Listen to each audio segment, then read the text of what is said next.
अस्सलाम वालेकुम जी, सुबह बखैर। You are watching good morning public, और आप सब पब्लिक को सुहाफिल का सलाम और अब्दुल रऊफ साहब का भी सलाम। कैसे हैं सर आप? सलाम, मैं तो यही कह सकता हूँ सलाम कह दो आपने। तो हरमीत हमारे साथ मौजूद है, हरमीत की तरफ से रुख करते हैं। अच्छा, आज पता नहीं क्यों मैं जब आया तो मुझे थोड़ी सी खुनकी लग रही थी, पता नहीं टेम्परेचर रात गिरा है काफी ज्यादा सर, बहुत ज्यादा गिरा है और फाइनली सुबह के और इसलिए सोहा ने आज वेलवेट पहना हुआ है। वेलवेटिंग हो रही है सर, दिसंबर आ गया है फाइनली, और फाइनली दिसंबर में थोड़ी ठंड लगना शुरू हो गई है। ये फील इस्लामाबाद में तो आती ही आती है। वीकेंड पे ओवर द वीकेंड मैं इस्लामाबाद थी, मुझे ये फील आई, लेकिन लाहौर आकर मुझे खुशी हुई है कि यहाँ भी थोड़ी सर्दी ने आमद दी है। लेकिन क्या फील है इस्लामाबाद से, हम जान लेते हैं हरमीत से। करते हैं, लेकिन लाहौर में इमरजेंसी नाफिज कर दी गई है स्मोक के हवाले से। स्मोक बहुत खतरनाक हद तक बढ़ा हुआ है। पहले हरमीत का रुख करें, फिर हम स्मोक की भी बात करते हैं और फिर उन बादलों का भी जिक्र करते हैं जो सियासी और मुआशी तरीके से छाए हुए हैं। मुआशी तरीके पे हालात काफ़ी ख़राब नज़र आ रहे हैं। ये कहा जा रहा है कि वही डिफ़ॉल्ट IMF से तातुल आया हुआ है मुज़ाकरात में, उसकी वजह से कह रहे हैं कि मामलात थोड़े से बिगड़े हुए हैं। लेकिन पहले हरमीत का रुख, फिर बाकी बातें करते हैं। हेलो हरमीत, कैसे हैं आप? Good morning from Lahore. जी अस्सलाम वालेकुम, सत श्री अकाल, गुड मॉर्निंग रऊफ साहब एंड सोहा और तमाम नाज़रीन को। आपकी बात दुरुस्त है कि सर्दी जो है यहाँ पे भी कुछ हल्की फुल्की नहीं बल्कि ज़्यादा हो गई है, क्योंकि जिस तरह पिछला हफ्ता जिस तरह गुजर रहा था उससे अब ये दूसरा दिन है। कल यानी परसों रात से हम देख रहे हैं कि सर्दी की शिद्दत में हल्का फुल्का जो है वो इजाफा हो रहा है। और आपकी बात तो सही, एक तरफ हम देख रहे हैं कि बारिशें जो हैं वो पहले ही प्रेडिक्शन हो चुकी थी कि भाई इस सर्दियों में बारिशों का जो आना है बड़ा कम है, यानी खुश सर्दियाँ ज़्यादा होंगी। और खुश सर्दियों में ये होता है कि बीमारियाँ बड़ी ज़्यादा होती हैं। उमूमन हम देखते हैं कि खांसी, ज़ुकाम, नज़ला ज़ुकाम, ये सारी चीज़ें जो हैं कहीं ना कहीं उससे मुंसलिक होती हैं।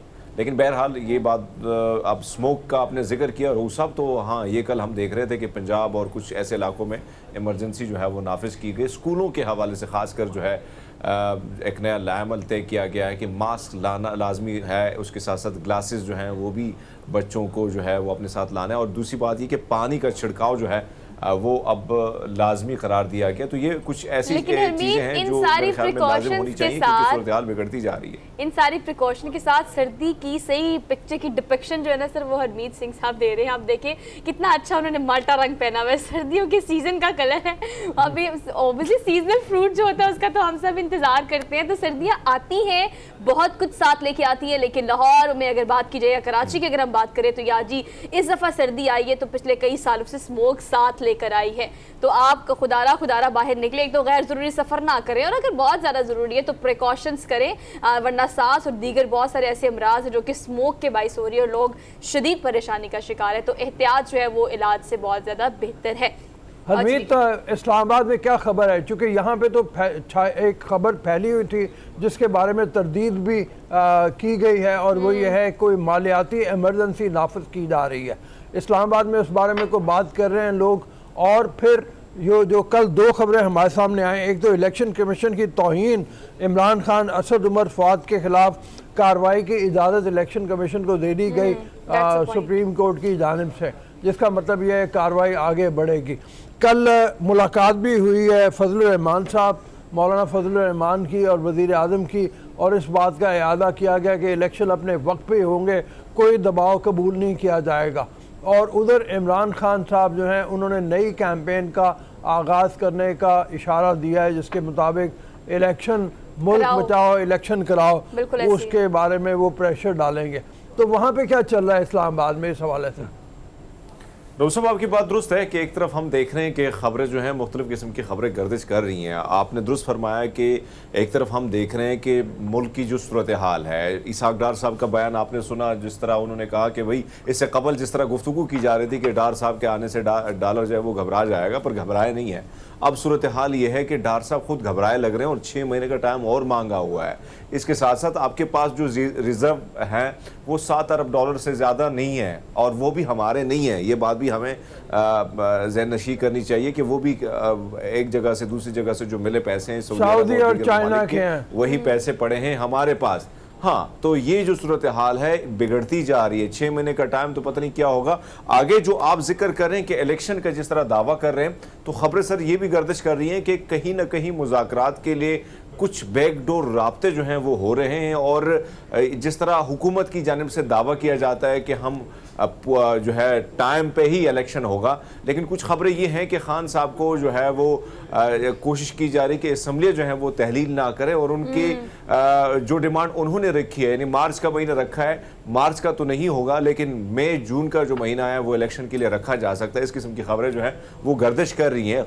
और इलेक्शन की बात आपने इलेक्शन कमीशन की बात की है, तो सूरत हाल कहीं ना कहीं गंभीर होती चली जा रही है। और इसे आपको पहले भी आपको याद है कि जो इलेक्शन कमीशन की जानिब से जो फैसला आया था नाअहली के हवाले से, इमरान खान साहब के हवाले से, तो अब भी हम देख रहे हैं कि कहीं ना कहीं तहरीक इंसाफ दबाव डालने की कोशिश तो कर रही है, लेकिन वो दबाव उसी तरह इलेक्शन कमिश्नर पर नहीं आ रहा, और ना हुकूमत उस दबाव में आ रही है, ताकि जिस तरह इनके मुतालिबात थे कि इलेक्शन कमिश्नर को हटा दिया जाए उसके ओहदे से, लेकिन अभी तक हम देख रहे हैं कि वो फैसले उसी तरह हो रहे हैं और तहरीक इंसाफ के खिलाफ ही जो चीजें हैं बड़ी एक्टिव नजर हमें आ रही हैं। हमें ये भी देखना पड़ेगा कि जो दबाव डालने की तहरीक इंसाफ कोशिश करी, उनके साथ कौन कौन खड़ा है। अगर केपी असेंबली की बात करें, पंजाब असेंबली की बात करें, या स्पेसिफिकली हम उन 10 सीटों की बात कर लेते हैं, जैसे काफ लीग जो है वो पंजाब ड्राइव कर रही है, पीटीआई को ड्राइव कर रही है, sir still they are not in the favour of कि असेंबली से निकला जाए, और उसके लिए वो कोशिश कर रहे हैं कि ऑन एंड ऑफ अपने मुख्तलिफ इंटरव्यूज़ में या जिस तरह से भी वो बात करते हैं, लेकिन वो बात कन्वे कर देते हैं कि मैं इस फेवर में नहीं हूँ। हाँ, अलबत्ता अगर इमरान खान कहते हैं तो हम इस बारे में सोच सकते हैं या हम करेंगे, लेकिन मुझे लगता है कि इमरान खान साहब ने भी इस चीज़ के अनाउंसमेंट करने के बाद सर हमने देखा है कि वो कोशिश कर रहे हैं कि इसको डिले किया जाए, again a U-turn kind of thing. लेकिन चलिए इसको हम डिटेल में डिस्कस चीज़ों पे करेंगे। हमने डिटेल में बात करनी है अपने सेगमेंट में, लेकिन बहरहाल हरमीत की जो एक बात है उसके बारे में कि 7 अरब डॉलर के अरसासे हमारे रह गए हैं बाकी, और वो भी सऊदी अरब और चाइना के हैं।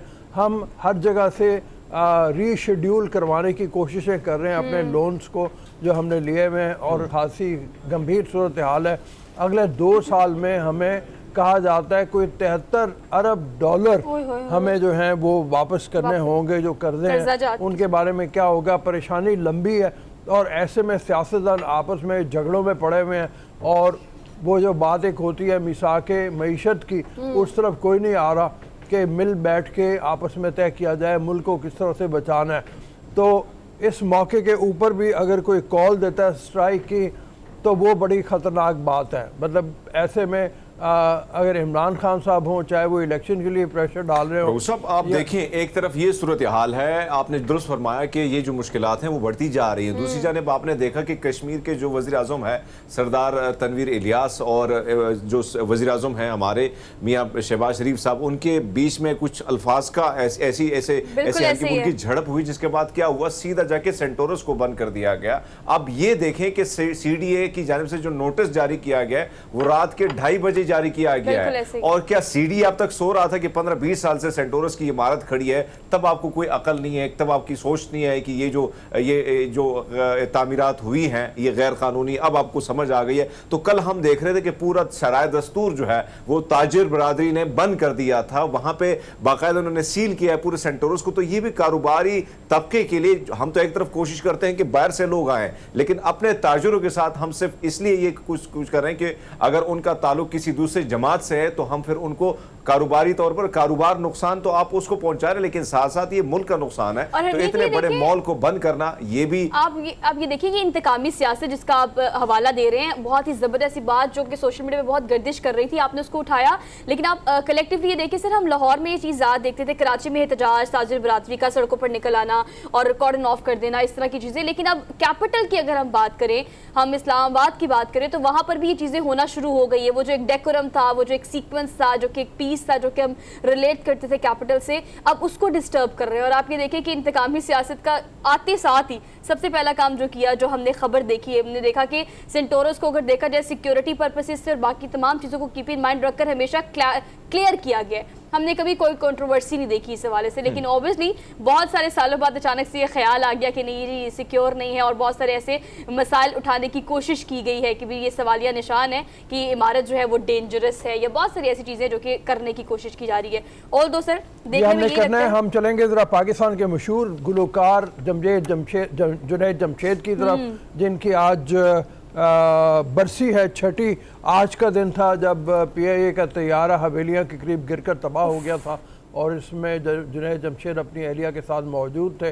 जुनैद जमशेद ایک بہت ہی شاندار گلوکار تھے جن کا شخصیت دل بہت دل اچھی۔ پاکستان 2003 کے B B C world service کے حوالے سے دیکھا جائے تو اس کو ٹاپ 10 میں شمار کیا گیا تھا، لیکن جنید جمشید نے اپنی زندگی کی راہ تبدیل کی اور وہ مبلغ بن گئے، وہ بہت زیادہ مائل ہوئے اسلام کی طرف، اور اس کے بعد انہوں نے نعتوں کا سلسلہ شروع کیا، ساری زندگی انہوں نے اسلام کے لیے وقف کر دی، اپنا برانڈ بنایا کپڑوں کا جو بہت مشہور ہے اور وہ اب بھی چل رہا ہے۔ لیکن جنید جمشید کی جو مذہب کے لیے کارکردگی ہے اس کو جتنا بھی اپریشیٹ کیا جائے کم ہے۔ اور سر بہت سارے لوگوں کے لیے، خاص طور پہ ینگسٹرز کے لیے، خاص طور پہ آپ اگر ان کی جرنی دیکھیں تو گلوکاری کی، اس کے بعد آہستہ آہستہ اپنے آپ کو ٹرانسفارم کیا، اور تھوڑا نہیں انٹائرلی ٹرانسفارم کیا، مطلب ہم نے ان کی زندگی میں جو چینجز دیکھے ہیں اسلام کی تبلیغ کو لے کے، اسلام کے پرچار کو لے کے، لوگوں کی زندگی کو بہتر کرنے کو لے کے، دین اسلام کو پھیلانے سے لے کے، اور پھر جس طرح کی انہوں نے نعتیں، اچھا جب انہوں نے گلوکاری کی سر، دل دل پاکستان سمیت جو کچھ بھی گایا وہ بھی یادگار ترین رہا، اس کے بعد جب اگر نغموں کی بات کریں وہ بھی یادگار ترین رہے، پھر نعتیں بہت سنی جاتی ہیں ان کی اور وہ بڑی سحر رکھنے والی اچھا ویسے سوہا اور روز صاحب ایک چیز بڑی مشکل ہوتی ہے کہ جب آپ اس دہلیز پہ پہنچنے کے لیے بڑی آپ کو محنت کرنی پڑی، جتن کرنے پڑتے ہیں، تب جا کے آپ سپر سٹار کہلاتے ہیں انڈسٹری میں۔ اگر میوزک کی انڈسٹری میں جس طرح انہوں نے نام بنایا اور جتنے وہ پاپولر ہوئے، اور اسی جگہ پہ جب وہ اس گراف کو انہوں نے کراس کیا تب جا کے انہوں نے اتنا بڑا ڈیسیجن لیا۔ بہت کم لوگ اس طرف آتے ہیں کہ اپنی ساری وہ جو لائف ہے اس کو قربان کر دینا اپنے مذہب کے لیے، اپنے دھرم کے لیے، اور وہ انہوں نے وہ ڈیسیجن لیا۔ اور آپ کی بات درست ہے کہ جس طرح انہوں نے جا کے پھر تبلیغ کے ساتھ ساتھ مختلف ممالک میں گئے، اور جس طرح انہوں نے خدمات سر انجام دی مذہب کے لیے، اور ایک کام انہوں نے کیا، خاص کر اپنی وہ آواز جو کبھی موسیقی میں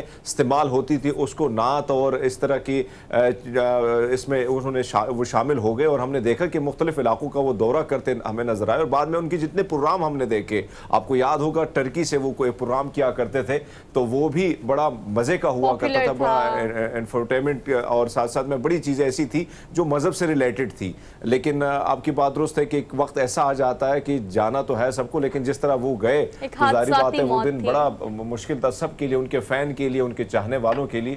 اور آج دیکھیں وقت کتنا تیزی سے گزر رہا ہے، 6 برس بھی گزر گئے ہم سے ان کو بچھڑے ہوئے۔ اور حرمیت دیکھیں آپ کی بات بالکل ٹھیک ہے، میں اس کو سیکنڈ کرتی ہوں، اپنے موسیقی کے کریئر کے پیک پر سر انہوں نے کوئٹ کیا۔ بس سب سے بڑی بات یہی ہوتی ہے جب آپ پیک پہ پہنچے اس وقت چھوڑ دیں۔ اور ایک بات یہ ہے کہ وہ گلوکار تھے، دوسری بات یہ ہے کہ وہ انتہائی ہینڈسم آدمی تھے، بہت ہینڈسم آدمی تھے، شخصیت بڑی پروکار تھی ان کی، ٹال، لمبے چوڑے، گورے چٹے، اور پھر ان کے گانے دوسرے بھی تھے، مجھے ابھی تک یاد ہے وہ ساملی سلونی سی محبوبہ، ہاں تیری چوڑیاں چھلک کر کے، کیا بات ہے، ہاں وہ ان کا گانا زیادہ تر اپنے گانوں میں خود ہی آتے تھے، خود ہی اس میں ایکٹ کرتے تھے، خود ہی اس میں گٹار پکڑنا اور جو بھی ان کا ہوتا تھا نا، مطلب پکچرائز کرتے ہیں آپ، ایسے نہیں کرتے تھے۔ ایسے میں جب آدمی کے ہزاروں لاکھوں فالوورز ہوں، لڑکیاں مرتی ہوں ان کے اوپر، ایسے میں انہوں نے تمام بھرا میلہ جو ہے اس کو چھوڑ کے مذہب کی راہ اپنائی، اور انہوں نے کہا کہ میں اپنی آواز کو، اپنی شکل کو استعمال کروں گا تبلیغ کے لیے، تو بہت بڑا کام۔ ہم چلتے ہیں جی اپنے رن ڈاؤن کی طرف، ہم اب رن ڈاؤن اور ڈیلی ڈوز کی طرف جی ٹاپ سٹوریز میں آپ کو پہلے بتاتے ہیں، پولیٹیکل چیزوں میں جو ہیپننگز ہم نے ڈسکس کی ہیں وہ تو ہم آپ کو بتائیں گے، لیکن اس کے علاوہ موسٹ اپڈیٹڈ ہیپننگ یہ ہے کہ ارشد شریف کی میڈیکل رپورٹ غیر تسلی بخش قرار دی گئی ہے، اور پھر اس کے بعد ایک اور ورڈکٹ یہ آیا ہے کہ آج رات تک مقدمہ درج کرنے کا سر حکم ہو گیا، کل رات کی بات کر رہے ہیں، ہو گیا، لیکن کل رات جب یہ خبر آئی اور ہم نے اس کو اپنے پروگرام میں، اپنے رن ڈاؤن میں شامل کیا، تو اب بہت سارے سوال اس مقدمہ درج کرنے کے بعد بھی ہے کہ 5 رکنی یا 6 رکنی، سر کتنی رکنی انہوں نے تحقیقاتی ٹیم بنائی ہے؟ 3 لوگوں کے نام بھی مطلب اس میں آئے ہیں، تو اب یہ بہت ایک نیا پنڈورا باکس ہے جو کہ کھلے گا اور یہ جس پر تحقیقات کی جائے گی، لیکن یہ خبر جو تھی وہ آپ کو دینے والی تھی، اس کو ہم ٹاپ سٹوری میں ڈیٹیل میں ڈسکس کریں گے۔ اس کے علاوہ سر آج ہم آپ کو بتائیں گے کہ اگر پچھلے 10 سال کو دیکھا جائے یا زیادہ نہیں 5 سالوں کو دیکھ لیں تو سر پاکستان میں جس انڈسٹری نے سب سے زیادہ گرو کیا ہے وہ ہے ریل اسٹیٹ انڈسٹری. لوگ بڑی تعداد میں اسلام آباد، کراچی، لاہور کہیں بھی ہو تو اس پر اب ریلائی کرتے ہیں کہ اگر آپ کوئی بھی کام کر رہے ہیں، جاب کر رہے ہیں، تو سائڈ بزنس کے طور پر یا ایک انٹائر بزنس کے طور پر آپ کو ریل اسٹیٹ میں جانا چاہیے. لیکن اب کیا ہر کوئی یہ کام کرے گا تو پھر باقی کام کون کریں گے؟ لیکن اگر آپ نے اس کی تعلیم لینی ہے اور اگر آپ کو ایسی انسٹیٹیوشن چاہیے جو آپ کو اس حوالے سے کہ آپ نے اگر کوئی پروجیکٹ شروع کرنا ہے تو اس کو مارکیٹ کیسے کرنا ہے، یا ریل اسٹیٹ کی تھورلی ایجوکیشن کے لیے ایک ایسا ادارہ، ایک ایسی پرسنالٹی جنہوں نے بالکل زیرو سے شروع کیا، ان کی سکسیس سٹوری بھی آپ سے شیئر کریں گے اور آپ کو ریل اسٹیٹ کے حوالے سے اچھی اچھی ٹپس بھی دیں گے. اچھا جی سر، اس کے علاوہ ہم نے بتانا ہے کہ آج ہم نے ذرا تھوڑا سا معاشی صورتحال کو بہتر کرنے کے لیے بھی ایک آدھا سیگمنٹ رکھا ہے کہ سر اگر ہم اوورآل دیکھیں تو گندم کی پیداوار کو لے کر ہم آج اس سیگمنٹ میں بات کریں گے کہ 2.5 کروڑ ٹن جو ہے وہ اگر ہم دیکھیں تو گندم کی پیداوار کو کس طرح سے بڑھانے کی کوشش کی جا رہی ہے. زراعت کی اگر ہم بات کریں، معاشی صورتحال کو بہتر کرنے کے لیے کس طرح سے ہم اس فیلڈ کو یا اس سیگمنٹ کو بہتر کر کے چیزوں کو بہتر کر سکتے ہیں، اس پر ہم ڈیٹیل میں بات کریں گے. اس کے علاوہ سر ہم اوبیسلی ناٹ لاسٹ ون لیکن ہم اسموک کے بارے میں بات کریں گے کہ سر اسموک جو ہے اس کی ٹیکنیکلٹیز کیا ہے. اب مجھے پتہ نہیں کیوں سر آپ کو فیل ہوتا ہے کہ نہیں ہوتا، لیکن پچھلے سال کی نسبت مجھے اس سال تھوڑا کم لگ رہا ہے. جو اسموک کا رجحان، اسموک جو ہم دیکھتے تھے لاہور شہر میں، وہ اب شاید صبح کے ٹائم تھوڑی کم ہوتی ہے، رات کے ٹائم بہت زیادہ ہو جاتی ہے. لیکن اسموک اور فوگ کا امتزاج جو ہے وہ ہمارے لیے کتنا ڈینجرس ہے سردیوں میں، اس پر ہم ڈیٹیل میں بات کریں گے. جی چلتے ڈیلی ڈوز کی طرف اپنے. سر بتائیں ڈیلی ڈوز پہلا والا. جی سب سے پہلا ہمارا جو ہے وہ سیسمی اسٹریٹ، مشہور جو سیریز تھی ٹیلی ویژن کی جس نے تہلکہ مچا دیا. چھوٹے بچے کہیں بھی ہوں، اپنے حرمیت ہوں، میں ہوں، آپ ہوں، اپنے بچپن میں اگر یاد کریں تو سیسمی اسٹریٹ ایک ایسی چیز تھی جس کے کیریکٹر لوگوں کے، بچوں کے ذہن میں ذہن نشیر ہوئے تھے، نقش ہوئے تھے. تو اس کے بانی جو ہیں وہ انتقال کر گئے 90 برس کی عمر میں، اور ان کو ٹریبیوٹ پیش کیا گیا شاندار طریقے پہ. سیسمی اسٹریٹ نہ صرف یہ کہ وہ لکھتے تھے، 50 برس تک وہ منسلک رہے اس سیریز کے ساتھ. 50 برس تک منسلک رہے، اور اس کے گانے بھی لکھتے تھے، اس کا میوزک بھی کمپوز کرتے تھے. یہ دیکھو نا یہ کیریکٹر جو ہیں سر، اس کے کارٹونز کتنے بنے تھے. آپ اگر بکس دیکھیں، اسکیچنگ بکس، ڈرائنگ بکس اور کارٹونز کی اگر ہم بات کریں، انٹرنیٹ پہ 3D اگر ہم کارٹونز کی بات کریں تو اوبیسلی جب یہ پروگرام شروع ہوا اس دن سے لے کے آج کے دن تک ایور گرین کارٹونز جو ہوتے ہیں نا سر وہ یہ تھے. اور ان کا یہ کریکٹر اگر بات کریں تو یہ اگر ہم باب کی بات کریں جو اوبیسلی ان کے مصنف ہے یا ایک مصنف رکن ہے سر، وہ بیسیکلی بچوں کی کہانیوں کے مصنف تھے اور 50 سال تک جیسے کہ آپ بتا رہے ہیں کہ وہ اس ٹی وی شو سے منسلک رہے ہیں. عمر بھی بہت تھی سر، 90 سال کی عمر میں انتقال کیا. ہاں، باب میگرا جن کا نام ہے، جو مطلب انہوں نے بڑا نام کمایا. اور جیسے سوہا بتا رہی ہیں کہ یہ کیریکٹر بچوں کے جس طریقے سے یہ موپٹس جو تھے حرکت کرتے تھے، موو کرتے تھے، بولتے تھے، باب میگرا نے اس میں خود بھی رول ادا کیا کافی عرصے تک، جب تک 1967 میں اس کا آغاز ہوا تھا سیسمی اسٹریٹ کا. اس وقت وہ ایک کیریکٹر کے طور پہ خود بھی آتے تھے. آہستہ آہستہ انہوں نے اپنے آپ کو اس سے علیحدہ کیا، گانوں اور کمپوزیشن میوزک کی طرف چلے گئے. تو بہت شاندار ان کا رول رہا ہے اور اس بنیاد پہ دنیا جہان میں ان کو ٹریبیوٹ پیش کیا جا رہا ہے. حرمیت آپ نے دیکھے میں میں نے دیکھے ہوئے ہیں یہ سیریز؟ روسب بالکل، یہ کیریکٹر تو ظاہری بات ہے کہ میرے خیال میں 90s میں اور 80s میں جو بچے پیدا ہوئے ہیں تو ظاہری بات ہے وہ زیادہ سے آشنا ہیں. اور آپ نے درست فرمایا کہ اتنے کریکٹر کو نبھانا، پھر اس کو کمپوز کرنا، پھر اس کے لیے سارا کچھ میوزک کی ساری چیزیں کرنا، یہ بہت بڑی بات تھی کہ اتنا بڑا ٹیلنٹ، ایک ہی دماغ جو ہے اس سے ساری چیزیں ہو رہی ہیں. اس قسم کے جو ہم نے ماضی میں بھی ذکر کیا ہے کہ کس قسم کے جو لوگ تھے، ایک تو ہم نے جتنا بھی ٹی وی سٹار دیکھیں یا لکھاری دیکھیں ہیں تو بڑے کمال کے دیکھیں ہیں. اور اس طرح اگر دیکھا جائے تو ظاہری بات ہے کہ وہ ہر شخص کا کوئی نہ کوئی اس کے ساتھ، اس شو کے ساتھ کوئی نہ کوئی چیز جو ہے وہ بچپن کی کچھ یادیں جو ہیں وہ ریلیٹڈ ہیں یا جوانی کی. تو یقیناً ایک بہت بڑا نام جو ہے وہ اس دنیا سے چلا گیا ہے. لیکن سر بہت پرانی بات ہے، اللہ تعالیٰ اس کے درجات بلند فرمائے. 1969 کی بات ہے سر. چلیے ہم اگر ہم 90s 94 95 کی جن لوگوں کی پیدائش ہے انہوں نے پیدائش کے بعد بھی ایک پیک دیکھا ہے. مطلب یہ کارٹونز جو تھے یہ ایور گرین تھے. آج کے بچوں کو بھی پتا ہوگا. مطلب اگر ہم اگر ہسٹری کی بات کریں تو 1969 از لائک سو، بلکہ یہ چیزیں جو ہیں ویسے بھی انٹرنیٹ پہ اور آج کل بھی اگر آپ دیکھیں تو آپ کو نظر آئیں گی. اور آج کل کے بچے بھی اسے کہیں نہ کہیں آشنا ہیں کیونکہ یوٹیوب پہ بہت زیادہ بچے جو ہیں وہ دیکھتے ہیں اس قسم کے کریکٹر. ہاں ٹھیک ہے، آگے چلتے ہیں جی. اگلی خبر جو ہے सर, कतर की तारीफ करने पर बरतानिया के वजीर आजम ऋषि सुनाक उनको जनाब तनकीद का ट्रोलिंग निशाना की बनाया उनकी जा सर, रहा है, इतनी ट्रोलिंग की जा रही है। इतनी ट्रोलिंग की। मैंने कुछ कमेंट्स पढ़े सर, मैंने पढ़ क्या लिए, पागल हो गए हैं। मतलब ऑब्वियसली लोगों की अगर हम बात करें तो जो तारीफ के काबिल है उसकी तारीफ कर देनी चाहिए। कतर की तारीफ सर इस वक्त पूरी दुनिया का हर मुल्क और हर मुल्क का बाशिंदा कर रहा है। उन्होंने कहा हैट्स ऑफ टू कतर, हाँ, और ये उनका जुमला था जिसके ऊपर ट्रोलिंग उनकी शुरू हो गई। और उसकी वजह यही है कि कतर के हवाले से जो बाज़ इंसानी हकूक़ की तंजीमें हैं या लोग हैं वो कहते हैं कि वहाँ पे वायलेशन होती है इंसानी हकूक़ के हवाले से, और बहुत से लोग इस बात के ख़िलाफ़ थे कि कतर को मेज़बानी मिले फुटबॉल वर्ल्ड कप की। हालांकि कतर जो है जिस तरीके पे अपने छोटे साइज़ के बावजूद ये टूर्नामेंट करवा रहा है वो अप्रिशिएबल है, बहुत तारीफ़ के काबिल है। अभी तक बड़ी कामयाबी से टूर्नामेंट जारी है, वर्ल्ड कप चल रहा है। और जी हरमीत कुछ कहने लगे आप? असल में रोहू साहब एक चीज़ जो है जो जिसकी ज़्यादा ट्रोलिंग की जा रही है और जिस पे ज़्यादा तनकीद की जा रही है वो एक ही चीज़ है, वो जो वीडियो सामने आई हैं जिसमें पाकिस्तानी मजदूर, बांग्लादेश के मजदूर और हिंदुस्तान के मजदूर जिनसे काम लिया गया, जिसमें काफ़ी लोग ज़ख्मी भी हुए, उनको घर भेजा गया, उनकी जो दिहाड़ी है वो प्रॉपरली नहीं दी गई, जिसकी वजह से ज़्यादा तनकीद जो है उसी पर की जा रही है कि इंसानी को की जितनी भी तंजीमें हैं वो उस पर सवाल खड़ा कर रही हैं कि अगर आपने इस कम वक्त में, कलील मुद्दत में आपने सारे स्टेडियम पूरे करने थे तो कम से कम मजदूरी जो है जिस शख्स ने काम किया था वो उसका हक था, वो नहीं दिया गया, जिस पर मेरे ख्याल में ज़्यादा है। लेकिन अगर अरेंजमेंट की बात करें, आप देखें ना कि इतने ज़्यादा 32 से ज़्यादा वो जो है वो 64 मेरे ख्याल में 64 टीमें और कितने मैचेस हैं, 7 स्टेडियम जो नए तैयार किए गए हैं, तो इन सारी अरेंजमेंट बड़े कम मुद्दत में करना और बड़े कमाल की के स्टेडियम उन्होंने बनाए हुए हैं। तो ये है एक तरफ अरेंजमेंट बड़ी ज़बरदस्त किस्म की है, लेकिन कहीं ना कहीं तनकीद उस चीज़ पर हो रही है जो जिसकी वीडियोज आ रही है। अच्छा, जी बिल्कुल, इंसानी हकूक़ के हवाले से मैंने जैसे पहले ही कहा, तंजीमें जो हैं वो तशवीश का इजहार करती रहती हैं, और वो वाकई जो वहाँ पे मजदूर थे उनके साथ जो सलूक रवा रखा गया है या रवा रखा जाता है, ये पूरे खलीजी ममालिक के हवाले से ये होता है, वहाँ पे मजदूरों के हवाले से तंजीमें बात करती हैं। लेकिन बरतानिया के वज़ीर आज़म ने जो ट्वीट किया उनका प्योरली मकसद सिर्फ उनको अप्रिशिएट करना था इन द कॉन्टेक्स्ट ऑफ कि वो फीफा वर्ल्ड कप करा रहे हैं, उनके अरेंजमेंट्स बहुत अच्छे हैं, उस अपॉर्चुनिटी के साथ कतर ने जस्टिस किया है। अगर हम ओवरऑल देखें, ऑब्वियसली जिस पर्सपेक्टिव में हरमीत आप बात कर रहे हैं तो वो तो एक ऐसी चीज़ है जिसके बारे में उन्होंने भी एक्शन लिया होगा, उसके बाद उन्होंने भी उसको ठीक करने की कोशिश की होगी जब वो हाईलाइट हुआ होगा।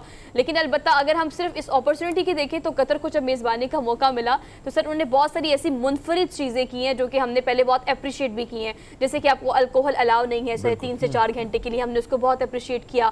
आने वालों को उन्होंने गिव अवेज दिए बहुत ज़बरदस्ती, हमने उसको बहुत अप्रिशिएट किया। अपने नॉर्म्स पे, वैल्यूज़ पे उन्होंने कॉम्प्रोमाइज़ नहीं किया। जहाँ से भी दुनिया से टीम्स आ रही हैं, they don't care about that कि हमने अपनी जॉनरा को नहीं चेंज करना। सो हम उसको अप्रिशिएट करते हैं, ऑल्दो बाकी चीज़ें जो हैं वो बिल्कुल अपनी जगह पर बजा हैं। अगली खबर बड़ी मज़े की है, चले सर आप, और वो एक ऐसी खबर कि जिसकी बुनियाद के ऊपर पाकिस्तान और हिंदुस्तान के लोग एक पेज पर आ गए, आपस की नफरतें भूल गए, और वो चीज़ ऐसी है जिसके बारे में सारे ही लोग बड़े मतलब गेस करें, बल्कि इमोशनल हो जाते हैं। आप लोग गेस करें, पाकिस्तानी और इंडियंस जितने भी लोग हैं ना वो गेस करें इस हवाले से। खाने से तो अंदाजा हो गया होगा कि इन्होंने क्या किया है। सर कोरमा, एक ऐसी डिश, चिकन कोरमा एक ऐसी डिश, ओबियसली बरसगीर के बाद हिंदुस्तान और पाकिस्तान की अगर हम बात करें तो बहुत सारी चीज़ें मुश्तरक अभी भी हैं, उसमें खाना और फिर चिकन कोरमा भी है।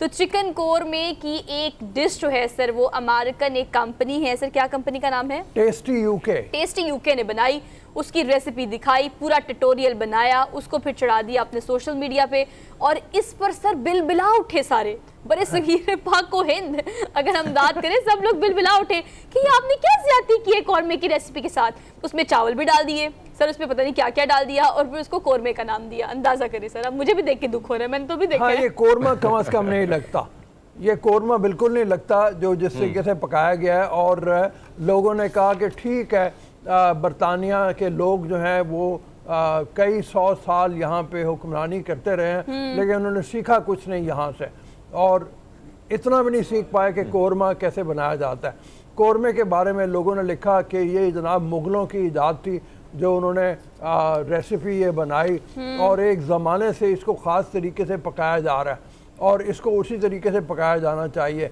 तो हमारा, उन्होंने कहा, हिंदुस्तान के लोगों ने भी पाकिस्तान के कह रहे हैं کہ ہماری مشہور ترین چیزوں میں سے ایک چیز کا بیڑا غرق کر دیا آپ نے پکڑ کے، اور اس پہ آپ کو معافی نہیں دی جا سکتی. سر انہوں نے کیسے کیسے کامنٹس کیے، انہوں نے کہا پیاز اور مرغی کو بھونا کیوں نہیں. اچھا کامنٹس آپ پڑھیں گے نا لائک آپ کو مزہ آئے گا. اب یہاں سے جانے کے بعد اس ویڈیو کو ضرور دیکھے گا. ابھی تک تو ملین میں ویوز ہو چکے ہیں اس کے. سر ایسے سے لوگوں نے کامنٹس کیے کہ آپ نے پیاز اور مرغی کو بھونا کیوں نہیں. لوگوں نے کہا ہم اعلان جنگ کرتے ہیں. لوگوں نے کہا مجھ سے پیسے لے لو لیکن یہ ویڈیو ڈیلیٹ کر دو، ہمارے جذبات پہ یہ ظلم نہ کریں آپ سب. تو سب نے مل کے کہا کہ ہم ایک ہو گئے ہیں. اچھا وہاں پہ بھی انڈیا اور پاکستان کے جو لوگ ہیں کامنٹ سیکشن میں وہ یہی کہہ رہے تھے کہ ہم اس ایک بات پر ایک پیج پر ہیں کہ اس قورمے کی ریسیپی کے ساتھ زیادتی نہیں ہونی چاہیے. قورمے کے ساتھ زیادتی برداشت نہیں کی جائے گی، خبر یہ ہونی چاہیے. ایگزیکٹلی یہ زیادتی برداشت نہیں ہو سکتی ہے. لیکن یہ زیادتی جنہوں نے کی ہے سر انہوں نے ایسے ہی کرنا. ان کو کیا پتا کہ مرغن غذاؤں میں قورمہ کتنی اہمیت کا حامل ہے. لوگوں نے تو اس کو گناہ تک قرار دے دیا، نسل پرستی قرار دے دیا. انہوں نے کہا یہ جناب یہ انگریزوں کی نسل پرستی ہے جس کی بنیاد کے اوپر وہ گناہ کے مرتکب ہوئے ہیں کہ انہوں نے ہمارا قورمہ خراب کر دیا پکڑ کے. ایک صارف نے تو اعلان جنگ کر دیا، بغیر کی توہین کی ہے. ایک نے پیسوں کی آفر کرا دی، بھئی آپ مجھ سے پیسے لے لیں، ہاتھ سے مجھ سے پیسے لے لیں لیکن اس ویڈیو کو ڈیلیٹ کر دیں. جب سے میں اس کو دیکھتا ہوں مجھے تکلیف ہوتی ہے، مجھے دکھ ہوتا ہے. مجھے بھی دکھ ہوا ہے. آگے چلیں جی. اچھا جی آگے بڑھتے ہیں سر. یہ بڑی زبردست ہے.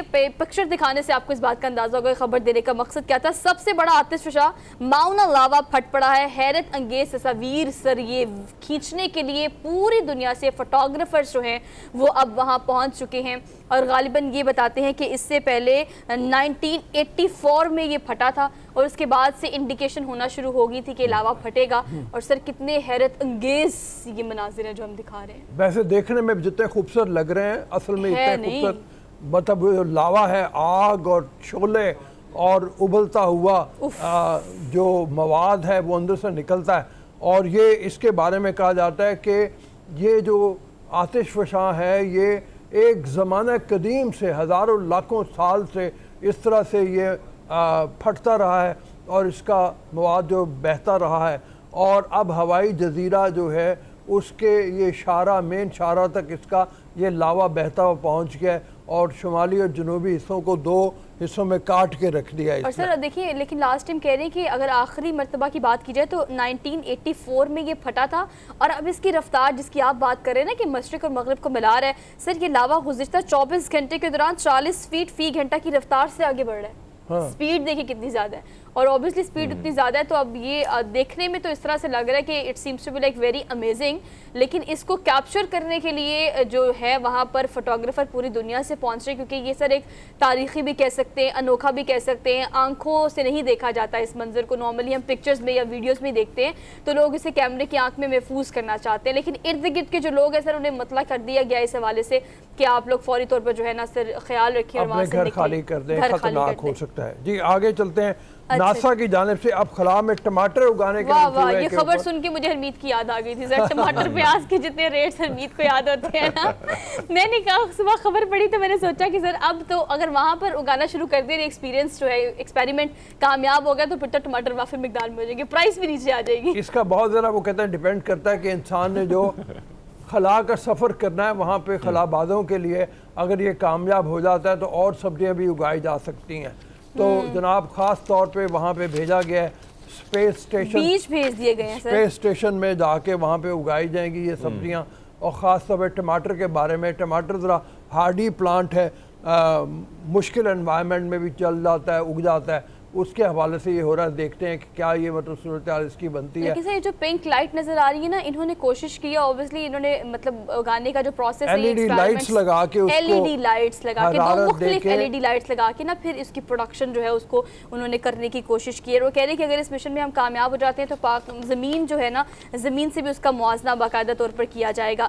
لیکن فی الحال سر اسپیس میں انہوں نے بھجوا دیے ہیں اس کے. آپ اگر بیج کے یا انیشل جو ہے وہ اسپیس میں بھیج دیا، پتہ نہیں وہاں سے ٹماٹر کب آئیں گے اور کیسے آئیں گے. خیر آخری سر خبر ہے، یہ کمال ہے جی. یہ تو میں حیران ہو گئی تھی لاہور دا پاوا اختر لاوا. ہائے لاہور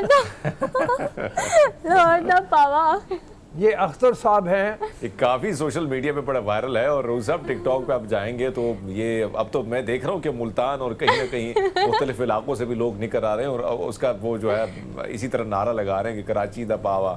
لیکن یہ اختر دا لاوا جو ہے یہ پاوا جو ہے ویسے بڑا اچھا آپ کو پتہ ہے امید میں بتاتی ہوں ان کے ماشاءاللہ 5 بچے ہیں, بیوی ان کی کہتی ہے ایسے نہ کیا کریں, وہ کہتے ہیں نہیں میرا شوق ہے. اچھا وہ آگے سے کہتے ہیں میرے جو بچوں کے ٹیچر ہیں نا مستب استاندنیاں جو ہیں وہ بڑا خوش ہوتی ہیں, میرے بچے کو کہتی ہے کہ بے آ کے پاپا کی ٹک ٹاک دیکھتی ہوں اختر کا ناوا. لیکن آپ کو پتہ ہے سر دیکھیے میں یہ سمجھتی ہوں کہ ہمیں 10 دن کی سپیس نہیں ملتی, ایک ویڈیو وائرل ہوتی ہے ٹک کر کے دوسری ویڈیو آ جاتی ہے. مطلب ہم نے پواڑی اوڑی دیکھی, اس کے بعد وہ ڈانس ویڈیو ہم نے دیکھی سر, مطلب کچھ بھی سر میں آپ کو بتاتی ہوں ہم لوگ میمز کیا بنا رہے ہیں کہ ندا یاسر کے شو میں اگلا گیسٹ اختر لاوا ہوگا. آپ یہ دیکھیں اسی طرح کی میمز بن رہی ہیں, اختر لاوا ہی ہوگا. لیکن آپ کو پتہ ہے امیت میں یہ سمجھتی ہوں کہ آج کل کچھ بھی وائرل ہو جاتا ہے, like any thing you just name it, کہ ابھی ہم یہاں پر کھڑے کھڑے کوئی ویڈیو بنا لیں اور وہ پوری دنیا میں وائرل ہوگی. کل میں دیکھ رہی سر وہ جو عائشہ کی ویڈیو وائرل نہیں ہوئی, وہ جو لڑکی ڈانس کر رہی ہے دل یہ پکارے آجا والی, وہ لڑکی ڈانس کر رہی ہے تو مادھوری دکشت نے اسی گانے پہ اوبویسلی وہ وائرل ہوا ہے تو اسی گانے پہ اس نے بھی وہی سٹیپس کیے ہیں اور وہ مطلب کروڑوں میں چلا گیا وہ. بلکہ آپ دیکھیں نا کہ انٹرنیشنل لیول پہ بڑے بڑے اخباروں میں بڑے بڑے ویب سائٹس پہ وہ سٹوری چھپی ہے اور ان سے اندازہ لگا لے کہ ہندوستان کے ایک چینل میں دیکھ رہا تو اس میں باقاعدہ چھوٹی موٹی ڈاکومنٹری بھی بنی ہوئی ہے. تو یہ صورتحال ہے. آپ کی بات درست ہے کہ کچھ بھی ہو سکتا ہے, سوشل میڈیا کا زمانہ ہے اور آپ وائرل ہو کے. ہاں 2 دنوں میں پتا چلا کہ 3 کروڑ روپے یہ ہرمیت نے خبر دی تھی, اسی کو میں سیکنڈ کرنا چاہ رہی تھی کہ میرا دل یہ پکارے آ جا کے اوپر ڈانس کر کے, اور مادری کاپی کر رہی ہے. جی اندازہ کریں آپ, ہم اور آپ اتنی محنت کرتے ہیں, ہرمیت صبح سپورٹ کے آتے ہیں دیکھیں مارننگ شو کرنے کے لیے, ہم سب محنت کرتے ہیں دن رات, ان کی ایک ویڈیو آتی ہے ٹک کر کے وائرل ہوتی ہے, دنیا پاگل ہو جاتی ہے اور وہ کروڑوں روپے کما لیتے ہیں. خیر یہ ایک ایسی بات بھی کہ سر میں انٹرنیشنل اردو کانفرنس جو کراچی میں ہو رہی تھی میں اس کو دیکھ رہی تھی, تو ہمارے بہت سارے میڈیا کے صحافتی برادری کے جو لوگ ہیں جو کہ اچھا نام رکھتے ہیں, ان میں ابسا کومل ہے, جن میں عبداللہ ہے, بہت سارے ایسے لوگ ہیں سر, وہ اس بارے میں بات کر رہے تھے کہ ہمارا کانٹینٹ آپ دیکھیں نا کہ ہم وائرل کن چیزوں کو کرتے ہیں. اٹس اوکے اختر لاوا مطلب ہم نے دیکھا سٹیپ بھی اچھا ہے اور لوگ اتنی سٹریس ماحول میں خوش ہو جاتے ہیں اس طرح کی چیزیں دیکھیں, لیکن ہم کن چیزوں کو پروموٹ کر رہے ہیں یہ ایک بہت بڑا کوسچن مارک ہے سر. ہم نے اگر عائشہ کو پروموٹ کیا, دنانیر کو پروموٹ کیا, پھر ایڈز کمپنیز ان سے رابطہ کرتی ہیں, پھر بہت سارے برانڈز ان سے رابطہ کرتے ہیں, تو ہماری پریورٹیز کس حوالے سے چینج ہو گئی ہیں کہ ہم نے میرٹ سے ہٹ کر اب وائرل ویڈیوز کی بیس پر لوگوں کو مشہور کرنا شروع کر دیا ہے. ہم چلتے ہیں بریک کی طرف. اب جی اس پر بات کریں گے ڈیٹیل میں, ایک کوئک بریک لینی ہے, بریک لے کے ہم واپس آتے ہیں. Keep watching good morning public. جی السلام علیکم. جی بریک کے بعد ہم نے جیسے شروع میں بھی بات کی, آج کے ملک کی معاشی صورتحال خاصی خراب ہے اور $7 ارب کے اثاثے ہمارے باقی رہ گئے ہیں, لیکن سیاستدان اپنی اپنی لڑائی میں پڑے ہوئے ہیں. عمران خان کی پارٹی تحریک انصاف اس وقت اس بات پہ بضد ہے کہ الیکشن کا جلدی سے جلدی اعلان کیا جائے. ہمارے ساتھ سلمان عابد صاحب معروف اسکالر اور دانشور موجود ہیں, سینئر اینالسٹ ہیں, تو چل کے بات کرتے ہیں. السلام علیکم سلمان. وعلیکم السلام عبدالرؤف, کیسے ہیں آپ؟ ٹھیک ٹھاک ہیں؟ بالکل ٹھیک ٹھاک. یہ فرمائیے کہ ملک کی معاشی صورتحال کے حوالے سے دیکھا جائے تو بہت زیادہ پریشانی ہے. ایسی پریشانی میں کیا یہ ضروری نہیں ہے کہ تمام پولیٹیکل پارٹیز اپنے سارے کام چھوڑ کے, چاہے پی ٹی آئی ہو چاہے حکومت ہو, اس کی طرف توجہ مرکوز کریں کہ معیشت کو بہتر بنانا ہے, میثاق معیشت کی طرف چلیں بجائے اس کے کہ لڑائیوں میں پڑے رہیں؟ جی بات تو بالکل ٹھیک ہے عبدالرؤف, جو آپ نے کی ہے ہونا تو یہی چاہیے تھا جو آپ ہمیں کہہ رہے ہیں, لیکن مسئلہ یہ ہے کہ پاکستان میں جو سیاسی تقسیم اس وقت اتنی گہری ہے اور سیاسی جماعتیں جو آپس میں عدم اعتماد کا شکار ہیں یا ٹکراؤ کی پالیسی پہ گامزن ہیں, ان کے درمیان کوئی مفاہمت کا ایجنڈا سامنے نہیں آ رہا. صرف معیشت ہی نہیں بلکہ سیاست پہ بھی کوئی مفاہمت سامنے نہیں آ رہی, جس کی وجہ سے ملک کی سیاست سمیت معیشت پہ جو ہے نا سوالیہ نشان ہے. اب دیکھیے ہمیں جو معیشت کی بحالی کے حوالے سے سخت فیصلے کرنے ہیں اور اسٹرکچرل ریفارمز کرنی ہے, وہ تو موجودہ حالات میں اس لیے بھی ممکن نہیں ہے کہ ہمارے پاس ایک کمزور سیاسی نظام اور کمزور سیاسی حکومتیں ہیں, اور جو ریفارمز ہمیں کرنی ہے اس کے لیے ہم سمجھوتوں کا شکار ہیں, اور ٹوٹل ڈیپینڈنسی ہماری IMF جیسے مالیاتی اداروں کے اوپر ہے, اور ہم انہی سے اس وقت بیگنگ کر رہے ہیں کہ وہی ہمیں کوئی ریلیف دے. لیکن جو فیصلے ہمیں اپنے ملک کے اندر کرنے ہیں سیاست اور معیشت کے حوالے سے وہ ٹھیک نہیں ہے. اور ایک بات یاد رکھیے گا عبدالرؤف, کو جو غیر یقینی صورتحال ہو اس پر پھر عالمی مالیاتی ادارے بھی کوئی انویسٹمنٹ نہیں کرتے, اور وہ اس غیر یقینی صورتحال میں بھی پاکستان پر بڑی سرمایہ کاری کرنے سے گریز کر رہے ہیں, اور جو پالیسیاں وہ ہم پہ لاگو کر رہے ہیں اور اس پہ ان کا خیال یہ کہ جب تک پاکستان اس پر عمل نہیں کرے گا ہم آگے نہیں بڑھ سکیں گے. اور پھر جو ہمیں کہا گیا تھا کہ دوست ممالک جو ہیں وہ $4-5 ارب جو ہے وہ ہمیں دیں گے, उसका भी अभी तक हमें कोई पुरसान हाल नजर नहीं आ रहा।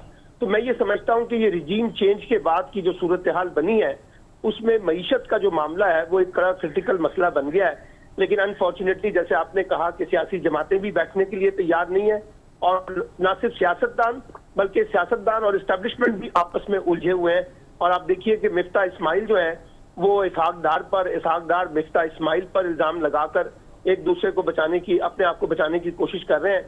लेकिन इसमें जब तक आपकी बात कोई रोड मैप नहीं डेवलप होगा सियासत और मईशत का, बात आगे नहीं चल सकेगी। जी हरमीत। जी हरमीत। अच्छा सलमान साहब, अगर हम देखें सारी सूरत हाल में जिस तरह आपने जिक्र किया कि गैर यकीनी सी सूरत हाल है, और अगर हम हुकूमत को भी देखें तो CDA की जितनी सरजमीन है उतनी ही उसकी हुकूमत है, तो उसके साथ साथ अगर हम दीगर इलाकों को देखें, पंजाब और खैबर पख्तूनख्वा को देखें, इस सारी सूरत हाल में क्या आपको लगता है कि ऑप्शन इलेक्शन ही है और इलेक्शन के बाद ही मामला सेट होते जाएंगे, या ये सूरत हाल जो है इसी तरह इलेक्शन के बाद भी यही रहेगी? क्योंकि हमने देखा है कि जब भी इलेक्शन हुआ है जो जमात जीती है दूसरे ने कभी उसको एक्सेप्ट नहीं किया। चाहे वो इमरान खान साहब जब आए तो उसको सेलेक्टेड का नाम दिया गया और एहतजाज किए जा रहे थे, जब नवाज शरीफ साहब आए तो इमरान खान साहब ने यहाँ पर 126 दिन का धरना दिया। ये सूरत हाल अगर फिर भी रहेगी तो आपको नहीं लगता कि मुल्क जिस तरीके से आगे निकल रहा है और बहरान बढ़ता जा रहा है, तो ये मजीद जो ये चीज़ें ये तशवीशनाक ही होंगी मुल्क के लिए? जी, अब आपकी बात से मुझे इत्तफाक है कि मसले का हल तो देखिए फौरी इंतखाबात ही है, क्योंकि ये जो गैर यकीनी सूरत हाल अगर अक्टूबर 2023 तक इसी तरह से चलती रहती है तो मुल्क के मामला तो और ज्यादा बिगाड़ का शिकार होंगे। तो बेहतर होता कि हमारी सियासी क़यादत, हुकूमत और अपोजिशन जो है वो मिल बैठ कर कोई इलेक्शन का लाहे अमल तैयार कर लें, ताकि एक अनसर्टेनिटी जो है वो खत्म हो और फिर आगे बात बढ़े। लेकिन इस वक्त भी जिद का मसला है। इमरान खान मार्च अप्रैल में इलेक्शन मांग रहे हैं और हुकूमत जो है अक्टूबर 2023 से भी ज्यादा आगे बढ़ने की बात कर रही है। तो इसलिए मुझे तो लगता है कि मौजूदा बुरहान में शायद इलेक्शन ही मसले का हल साबित हो सकते हैं। अच्छा सलमान साहब, ये कहिएगा, अगर इस सारे सिनेरियो में मार्ची सूरत हाल पर तो हमने बात की, अगर हम सियासी सूरत हाल देखें तो अगर हम काफ लीग की बात करें, KP असम्बली के मेंबरान की बात करें, पंजाब असम्बली के मेंबरान, दे सेड दैट कि हम अगर इमरान खान कहेंगे तो हम असम्बली से निकल आएंगे। लेकिन अल्टीमेटली बहुत सारे बयान से ऐसा लगता है कि they are not in the favour of कि हम असम्बली से निकलें, असम्बलियाँ तोड़े। इमरान खान साहब ने ये कह दिया था या ये आखिरी ऑप्शन बचता है उनके पास, उन्होंने इसी के लिए जाना है, he will go for this? Khan के पास भी ऑप्शन यही है ना कि अगर वो अर्ली इलेक्शन की तरफ नहीं जा पाते और उनका मामला नहीं माना जाता तो फिर उनको अक्टूबर 2023 तक ही इंतजार करना पड़ेगा। उसके अलावा तो उनके पास भी कोई ऑप्शन नहीं है। हाँ सलमान, उसमें जब आप बात कह रहे हो कि ऐसा लगता है कि इलेक्शन ही वाहिद हल होगा, हरमीत के एक सवाल में ये सवाल भी था कि इलेक्शन चाहे कैसे भी हों उसके ऊपर किसी ने भी सेटिस्फाई नहीं होना, जो भी रिजल्ट आएंगे। मसला हाँ जी ठीक, आप सही कह रहे हैं फरूक। इसलिए मैं कहता हूँ कि हुकूमत और अपोजिशन के दरमियान जो डायलॉग होना चाहिए वो ना सिर्फ अर्ली इलेक्शन के ऊपर होना चाहिए बल्कि इलेक्शन की ट्रांसपेरेंसी के ऊपर भी होना चाहिए कि इलेक्शन की शफाफियत को कैसे यकीनी बनाया जाए। क्योंकि वो जो हमारा माजी का तजर्बा है कि जो इलेक्शन जीतता है उसके नजदीक इलेक्शन शफाफ होता है, जो हार जाता है उसके नजदीक इंतखाबात में धांधली होती है। तो ये ना हो कि 2023 के इलेक्शन को भी उसी तरीके से डील किया जाए जैसे माजी के इलेक्शन को डील किया जाता है। तो इसलिए एक बड़ा बुनियादी मसला ना सिर्फ फौरी इंतखाबात बल्कि इंतखाबात की शफाफियत के ऊपर भी है, और जब तक उस पर बैठ के कुछ बातें तय नहीं हो सकेंगी तो बात आगे नहीं बढ़ सकेगी। अब देखिए जो इलेक्शन हुए आज़ाद कश्मीर के बल्दियाती, उसमें आपने देखा रिजल्ट जो आए हैं उसके बारे में भी सवालात उठ रहे हैं। हालांकि वो बल्दियाती इलेक्शन है, वो हुकूमत ने हार दिए, तहरीक इंसाफ ने, पीपल्स पार्टी बहुत सी सीटें ले गई, लेकिन ये एक तो सवाल उठ रहे हैं, दूसरी बात ये हो रही है कि क्या ये इंडिकेट करते हैं कि बाकी मुल्क में जब इलेक्शन होंगे तो इसी तरह की सूरत हाल होगी। अगर ऐसी सूरत हाल होती है तो तहरीक इंसाफ अपने मकसद में कामयाब नहीं हो पाएगी जो उसका ख्याल है। अब इमरान खान साहब का तो कहना ना कि 2/3 मेजॉरिटी मिलेगी तो कुछ होगा, हुकूमत बनाने की पोजीशन में आएंगे या मज़ा आएगा, नहीं तो कोई फ़ायदा नहीं है इलेक्शन का भी। वो देखिए वो जो हुकूमतें अपने सियासी जमातें होती हैं वो तो 2/3 की बातें करती हैं, लेकिन अमली तौर पे 2/3 मेजॉरिटी लेना इतना आसान काम नहीं है। क्योंकि अगर इमरान खान एक तरफ हैं तो 13 जमातें एक तरफ खड़ी हैं, इसलिए 2/3 मेजॉरिटी की बात तो बहुत मुश्किल बात लगती है। लेकिन ये है कि जो असल मसला तो ये है ना कि इंतखाबात की शफाफियत को कैसे यकीनी बनाया जाए। इंतखाबात के जो भी नताइज आते हैं वो हम मानते मूनते हैं नहीं। हमने आज़ाद कश्मीर के इंतखाबात से लेकर सारे इंतखाबात को देख लिया है, तो इसलिए मसला सिर्फ 2/3 मेजॉरिटी का नहीं है। पहले तो इंतखाबात की शफाफियत के ऊपर कुछ बुनियादी प्रिंसिपल पे इत्तफाक होगा तो बात आगे बढ़ेगी, वगरना इंतखाबात के ये नताइज जो आएंगे 2023 में भी उसमें भी जो हारेगा वो उसे मुतनाज़ा बना देगा। अच्छा, नून लीग थोड़ी फ्लेक्सिबिलिटी दिखा रही है। सलमान साहब, अगर हम देखें सारी सूरत हाल में, एक तरफ ये खबरें भी गर्दिश की हमें भी मुख्तलिफ हलकों में सुनाई दे रही हैं कि मुज़ाकरात के लिए जो है वो पूरा लाएमल तय हो चुका है और खान साहब भी कहीं ना कहीं टेबल पर बैठने को तैयार हैं, और खान साहब ने पहले भी ये बयान दिया था, और कहीं ना कहीं जो खान साहब के कुछ मुतालबात है उसको मानने के लिए भी तैयारी हो रही है। इस पर आप क्या कहेंगे? और दूसरी बात है कि नवाज शरीफ साहब, पिछले गुज़िश्ता साल भी ये जिक्र किया जाता कि नवाज शरीफ साहब जो है जनवरी में आ जाएंगे, लेकिन अब अयाज सादिक ने आज उनका जो बयान आया उसमें उन्होंने कहा है कि अगले माह यानी जनवरी के महीने में नवाज शरीफ आ रहे हैं। तो क्या मामला तय हो गए हैं? नवाज शरीफ के लिए कोई पिच तैयार की गई है और तैयारी मुकम्मल है कि वो आएंगे? मैं आपसे इत्तफाक करता हूं कि पसे पर्दा कुछ ना कुछ बातचीत चल रही है और मसले का हल निकाला जा रहा है, और मसले का हल यही है कि अप्रैल मई में इंतखाबात के ऊपर इत्तफाक करवा लिया जाए। अब उसमें हुकूमत को और अपोजिशन को और एस्टैब्लिशमेंट को मिलकर ही कोई मामला तय करना पड़ेगा, क्योंकि हुकूमत और अपोजिशन तो मिलकर शायद ये ना तय कर सके। तो इसलिए कोई ना कहीं बातचीत चल रही है। अभी ये कहना कि ये बातचीत हतमी मराइल में जाके कोई नतीजा खेज हो सकेगी, ये कबल अज़ वक्त बात है। जहाँ तक रही नवाज शरीफ साहब की बात, नवाज शरीफ से उसी सूरत में वापस आएंगे जब उनको इस बात की गारंटी दी जाएगी कि एक तो उनके खिलाफ जो मुकदमात है उसमें उनके खिलाफ कोई एक्शन नहीं लिया जाएगा, किसी किस्म की रुकावट पैदा नहीं की जाएगी, उनके लिए साजगार माहौल प्रोवाइड किया जाएगा। अगर ये तमाम गारंटियां पाकिस्तान की इस्टेब्लिशमेंट से उनको दरकार है, हुकूमत से दरकार नहीं है, हुकूमत उनके अपने भाई की है, तो अगर इस्टेब्लिशमेंट को गारंटियां देगी तो नवाज शरीफ साहब जरूर वापस आएंगे। लेकिन अगर वो गारंटियां नहीं मिलती हैं तो मुझे नहीं लगता कि नवाज शरीफ साहब की फौरी वापसी मुमकिन हो सके। अच्छा सलमान साहब, ये कहिएगा कि पहले नून लीग इतनी फ्लेक्सिबिलिटी नहीं दिखा रही थी इलेक्शंस को लेके, लेकिन रीसेंट इसहाक डार साहब जो है जब वो मिले सदर आरिफ अलवी से, तो उन्होंने कहा कि हम इलेक्शंस के लिए तैयार हैं। उनकी एक स्टेटमेंट है कि हम इलेक्शंस के लिए तैयार हैं, लेकिन नवाज शरीफ की मुशावरत या फैसला उनका ही होगा। तो नून लीग की तरफ से नवाज शरीफ साहब भी जो भी फैसला करें, फैसला तो देखिए ना पाकिस्तान में होना है, और उनके भाई वजीर आजम है, उन्होंने करना है। एस्टैब्लिशमेंट उसके अंदर एक फरीक है, इमरान खान एक फरीक है, जरदारी साहब एक फरीक है, फजलुर रहमान साहब एक फरीक है। इसलिए सिर्फ ये कह देना कि नवाज शरीफ साहब फैसला करेंगे, नवाज शरीफ कोई अकेले तो नहीं है, पूरे का पूरा 13 जमाती इत्तेहाद है। तो इसलिए मुझे लगता ये है कि अगर कहीं कोई बातचीत तय होगी तो फिर इलेक्शन होंगे, अदरवाइज तो फिर अक्टूबर 2023 से पहले इलेक्शन नहीं हो सकेंगे।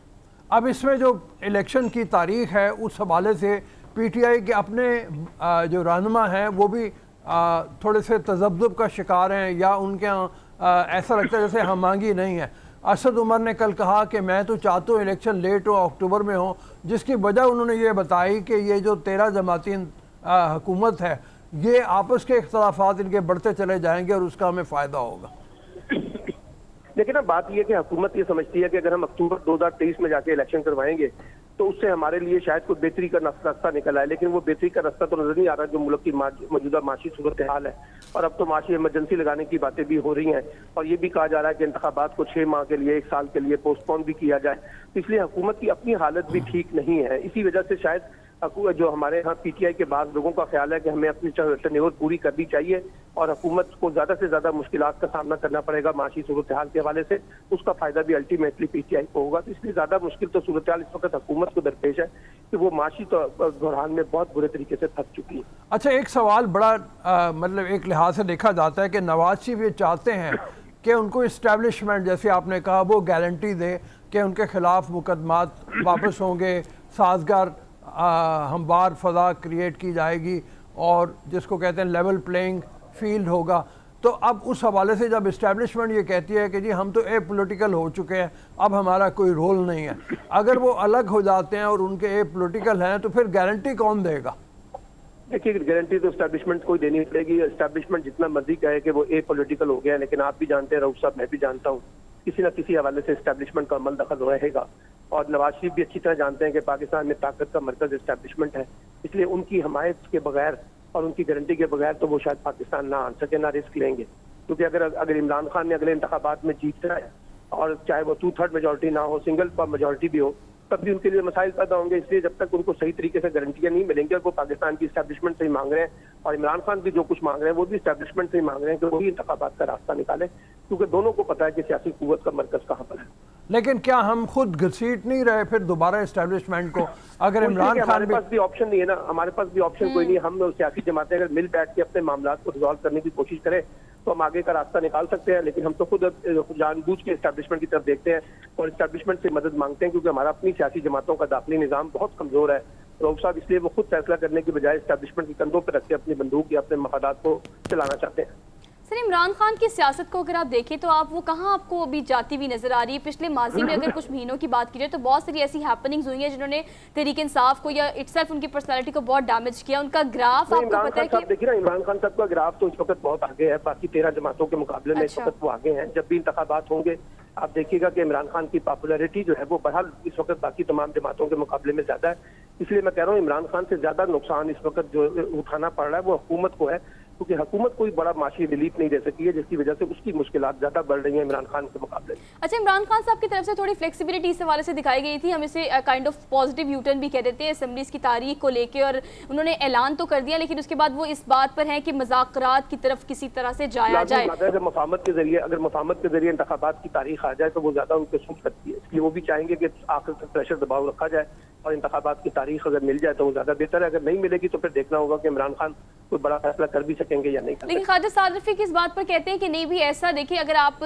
پوری دنیا میں مذاکرات جہاں بھی ہوتے ہیں وہ مشروط نہیں ہوتے, آپ کی شرطوں پہ نہیں ہوتے. اگر آپ نے مذاکرات کرنے آپ نے ٹیبل پہ آنا ہے. دیکھیں نا, اگر یہ عمران خان صاحب کہتے ہیں کہ انتخابات کے بغیر وہ بات چیت نہیں کریں گے تو حکومت بھی کہتی ہے کہ انتخابات کی تاریخ پر ہم بات چیت نہیں کریں گے, تو دونوں طرف سے کنڈیشن ہے. یہ کوئی ایسا مسئلہ نہیں ہے, جنہوں نے بٹھانا ہے وہ بٹھائیں گے اور کوئی نہ کوئی معاملہ نکالیں گے. آپ کے کہنے کا مطلب یہ ہے کہ بہرحال الٹیمیٹلی اسٹیبلشمنٹ کو اپنا رول ادا کرنا پڑے گا, جس سے ہم مشکل سے نکلے تھے. رول پلے کرنا پڑے گا. اب بڑی مشکل سے ہم نکلے ہیں, اگر جیسے کہ وہ کہہ رہے ہیں نکلے نہیں ہے رؤوف صاحب, ہم نکلے نہیں ہیں, یہ بس ایسی ہمیں خوش فہمیاں ہیں. ابھی ہمارے ہاں اس طرح سے سیاست اتنی مضبوط نہیں ہوئی کہ ہم نکل آئے.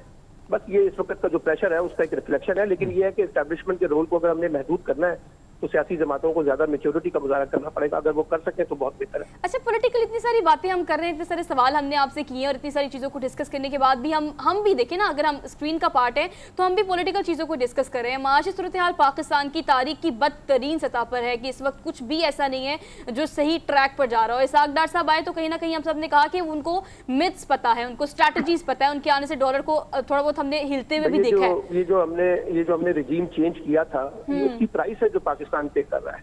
وہ سارا کا سارا جو رجیم چینج کا اسکرپٹ تھا وہ ہمیں اپنے مطلوبہ نتائج نہیں دے سکا. اس کی پرائس تو اب ہم پے کر رہے ہیں نا, وہ سیاست کی صورت میں بھی دے رہے ہیں, معیشت کی صورت میں بھی دے رہے ہیں, ریاست کی سطح پہ بھی دے رہے ہیں. تو وہ جو بحران ہم نے پیدا کیا ہے اس کی اب ایک بھاری قیمت جو ہے اس میں ہم سب ذمہ دار ہیں, عمران خان سمیت, حکومت سمیت, اسٹیبلشمنٹ سمیت, ہم سب اس کے کہیں نہ کہیں پارٹ ہیں اس سارے بحران کا جو اس وقت پیدا کرتا ہے. جی حرمیت. اچھا سر, اس سارے صورتحال میں اگر ہم دیکھیں, اب آتے ہیں ارشد شریف قتل کیس کے حوالے سے, تو کل سپریم کورٹ نے اس پہ از خود نوٹس بھی لیا, 3 ملزمان کو بھی نامزد کیا گیا. لیکن ہم نے دیکھا کہ ماضی میں بھی حامد میر پر جب حملہ ہوا, جوڈیشل کمیشن بھی بنا, متی اللہ جان کو اٹھایا گیا, تو تب بھی وہ کیس ابھی بھی پینڈنگ پڑا ہوا ہے. تو کیا آپ کو کوئی انصاف کے تقاضے پورے ہوئے نظر آتے ہیں سر اس سارے صورتحال میں؟ بہت مشکل ہے جی. پاکستان کی سیاسی تاریخ اور عدالتی تاریخ کو دیکھیں تو بڑے فیصلوں میں انصاف تو ہمیں کبھی ہوتا ہوا نظر نہیں آیا. جنرل ضیاء کا حادثے کا پیارا آج تک کچھ نہیں پتہ چلا, بے نظیر بھٹو کا مرڈر, مرتضیٰ بھٹو کا مرڈر, اس طرح کے بے شمار معاملات ہیں. لیکن بہرحال اب دیکھتے ہیں, دیر آئے درست آئے. سپریم کورٹ نے ان کے اوپر نوٹس تو لیا لیکن وہ کچھ فیصلہ کر سکیں گے یا نہیں کر سکیں گے. بہت سے معاملات ہیں ارشد شریف کے, نہ صرف ان کے قتل کے بلکہ جو محرکات بنے ان کو پاکستان چھوڑنے کے وہ بھی, اور جو خط انہوں نے لکھا تھا چیف جسٹس کو اور وزیر اعظم پاکستان کو, ان کو ریفر کیا گیا تھا, صدر مملکت کو لکھا گیا تھا. بہت سے سوالات ہیں جو بھی ارشد شریف کے بارے میں ابھی طے ہونے. اب دیکھتے ہیں ہمارا عدالتی انصاف کے اندر نظام جو ہے کس طرح سے اس معاملے کو لے کے چلتا ہے. تو ہمیں بہت زیادہ توقعات جو ہے اس طرح سے نہیں ہے, لیکن اگر عدالت اس کے اندر کوئی بڑے فیصلے کر سکے تو بہت خوشی کی بات ہوگی. سر آپ کی اس آخری بات کا ذرا جواب دیجیے گا کہ اگر ہم دیکھیں جنرل باجوہ کی آخری سپیچ میں انہوں نے کہا کہ ہم کوشش کر رہے ہیں کہ پچھلے اتنے سالوں میں جو بھی مسائل اس چیز کو لے کر ہوئے کہ سیاست میں انڈلج رہی ہے اسٹیبلشمنٹ کسی نہ کس طرح سے. بہت اچھی بات ہے, اگر اسٹیبلشمنٹ ایسا سوچ رہی ہے تو میں کہہ رہا ہوں بہت اچھی بات ہے, لیکن اس کا طریقہ کار بھی جو ہے ہماری سیاسی جماعتوں کو پھر زیادہ پختگی کا مظاہرہ کرنا چاہیے نا. ابھی تک تو سیاسی جماعتیں پختگی کا مظاہرہ نہیں کر رہی, اسٹیبلشمنٹ کو گھسیٹنے کی کوشش کر رہی. اس لیے انہوں نے کیا کہا ہے وہ ایک الگ بات ہے, عملی طور پہ جو کچھ ہو رہا ہے وہ اتنا اچھا نہیں. مطلب سیاسی جماعتوں کو بھی پھر اس طرح سے ہی ہونا چاہیے کہ اگر اسٹیبلشمنٹ کا آپ رول نہیں چاہتے یا ان کی انٹرفیئرنس نہیں چاہتے تو پھر آپ کو بھی ان کی طرف ہاتھ نہیں بڑھانا چاہیے, یا پھر آپ کو بھی. بالکل بالکل بالکل ایسا ہی ہے, دونوں طرف سے جو ہے میں نے کہا کہ پولیٹیکل پارٹیز کو بڑا رول پلے کرنا پڑے گا, جو رؤوف صاحب بھی کہہ رہے تھے, ان کو زیادہ میچورٹی کے ساتھ اپنے آپ کو ڈیل کرنا پڑے گا تاکہ فوج کا جو رول ہے, اسٹیبلشمنٹ کا جو رول ہے اس کو محدود کیا جا سکے, ختم کیا جا سکے. آل رائٹ سر, بہت مہربانی, تھینک یو سلمان, شکریہ آپ کا. اچھا جی, ہم چلتے ہیں, یہاں سے نکلتے ہیں اور آپ کو وقت کے بدلنے کے ساتھ ساتھ رنگین چارپائیاں अब घरों की जीनत बनी हुई है। हमने काफ़ी स्ट्रेस वाला माहौल बना दिया था। हमने गुड मॉर्निंग मतलब सुबह सुबह आपको सुबह बखैर कह के हमने एक लंबा सा पॉलिटिकल सेगमेंट हम रखते हैं, क्योंकि आपको बताना होता है कि हैपनिंग क्या क्या है, लेकिन कुछ अच्छी अच्छी इंटरेस्टिंग रिपोर्ट्स भी हमने आपकी बनाई हुई है सुबह को ज़रा थोड़ा सा कलरफुल और चेरिश करने के लिए। तो मैं तो जहाँ चारपाइयाँ देखती हूँ मुझे सर अच्छा लगता है, आज भी मुझे अच्छा लगता है। अच्छा, मैं तो अपने बचपन में मुझे याद है कि जब हम मेरा वालिदैन का ताल्लुक गुजरांवाला से था तो हम जाया करते थे, तो उस ज़माने में गुजरांवाला एक छोटा सा देहाती सा कस्बा सा था, इतना बड़ा शहर नहीं बन गया हुआ था। तो वहाँ पे जाके जी जी जी हाँ, लेकिन सर ये जब हम आएंगे ना तो ब्रेक के बाद दिखा देंगे, डिस्कशन जो है ना उसको यहाँ से जरा कंटिन्यू करें कि आप जब वहाँ जाते थे अब आपको लाहौर में नापैद मिलती हैं चारपाइयाँ। हाँ, अब नापैद हैं। तो मतलब ये है कि वो जो माहौल था उसमें जब बारात चलती थी तो उसके साथ चारपाइयाँ जहेज में लड़की के दी जाती थी। Yes yes yes. तो ये हम आपको पिक्चर सिर्फ ड्रॉ करके नहीं दिखा रहे, पूरी रिपोर्ट बनाई है वो भी आपको दिखाएंगे, लेकिन फिलहाल हमने एक न्यूज़ ब्रेक लेनी है। आप खबरें सुन के वापस आए, प्रोग्राम को आगे लेके चलते हैं। Keep watching good morning public. Welcome back after the break. So we are in the second hour of the show. और सर मैं कहती हूँ कि ज़िंदगी में सेकंड चांस जिसे भी मिले, बल्कि फर्स्ट चांस भी मिले तो उसको मिस नहीं करना चाहिए। आज की इंस्पिरेशनल स्टोरी स्क्रीन के उस तरफ जितने भी लोग हमें देख रहे हैं उनके लिए आज ये स्टोरी सुनना इतना ही ज़्यादा ज़रूरी है। अगर आप कोई कारोबार शुरू करना चाहते हैं या कोई आइडिया आपके दिमाग में है, तो पिछले 10 साल का रिकॉर्ड अगर पाकिस्तान का देखा जाए तो किसी फील्ड ने इतनी तरक्की नहीं की मां सिवाय रियल एस्टेट के। आजकल आप अगर लाहौर में देखें, कराची, लाहौर, इस्लामाबाद, किसी भी शहर में देखें तो आपको रियल एस्टेट ग्रोथ करती हुई दिखाई दे रही है। लेकिन जहां हम रियल एस्टेट का नाम लेते हैं वहां पर साथ ही साथ अगर बहुत सारे लोग पॉजिटिव पर्सपेक्टिव रखते हैं तो एक और चीज़ जहन में आती है, वो होती है फ्रॉड, कि कहीं फ्रॉड तो नहीं हो जाएगा हमारे साथ। तो ऐसे लोग जो ना सिर्फ काम कर रहे हैं रियल एस्टेट के लिए, बल्कि रियल एस्टेट के हवाले से यंगस्टर्स को एजुकेट भी कर रहे हैं, और उनकी अपनी सक्सेस स्टोरी क्या है। 1700 की मुलाजमत से आगाज़ किया और आज वो, अगर आप ओवरऑल ग्रुप ऑफ कंपनीज को देखें तो मैं बात कर रही हूँ गोंदल ग्रुप ऑफ मार्केटिंग की, एक नहीं दो नहीं हज़ारों प्रोजेक्ट को अब तक मार्केट कर चुके हैं। और इस चीज़ को कीप इन माइंड रखते हैं कि मार्केट उस प्रोजेक्ट को करना है जो कि ट्रांसपेरेंट है, जो कि लोगों के साथ फ्रॉड नहीं करेगा।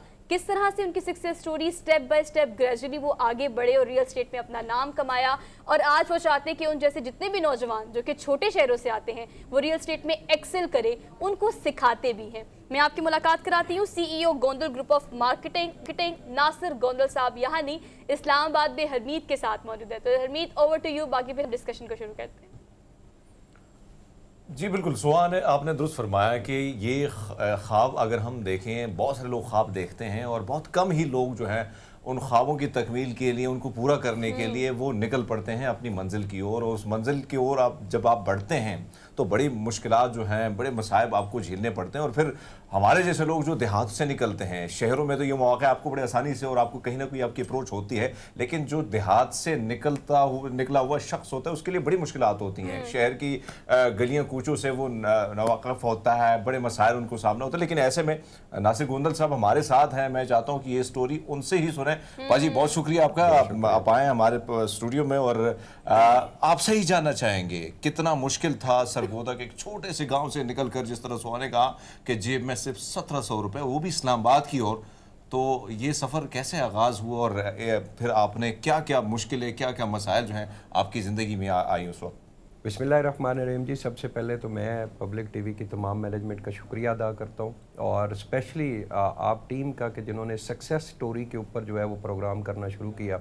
और ये मैं समझता हूँ कि इस वक्त बहुत ज़रूरी है, जो लोग एक्सपीरियंस वाले हैं, जिन लोगों ने बड़ी मेहनत करके अपना एक नाम बनाया, कामयाबियाँ हासिल की, उनके पास एक्सपीरियंस है, आज वो लोग अगर आपके प्रोग्राम में ये एक्सपीरियंस शेयर करेंगे तो हमारी जो नई जनरेशन है जो इस वक्त शॉर्टकट की तरफ जाना चाह रही है, ज़्यादातर मोस्टली लोग जो हैं वो शॉर्टकट की तरफ जाना चाह रहे हैं, उनको पता चले कि भाई कामयाबी जो है उसमें टाइम लगता है, सब्र करना पड़ता है, और एक डायरेक्शन के साथ अगर वो मेहनत करते हैं तो आने वाले दिनों में उनकी कामयाबी जो है वो अल्लाह पाक की तरफ से यकीनी है। तो इसी तरह मैंने 18 साल की एज में इस जर्नी का स्टार्ट किया।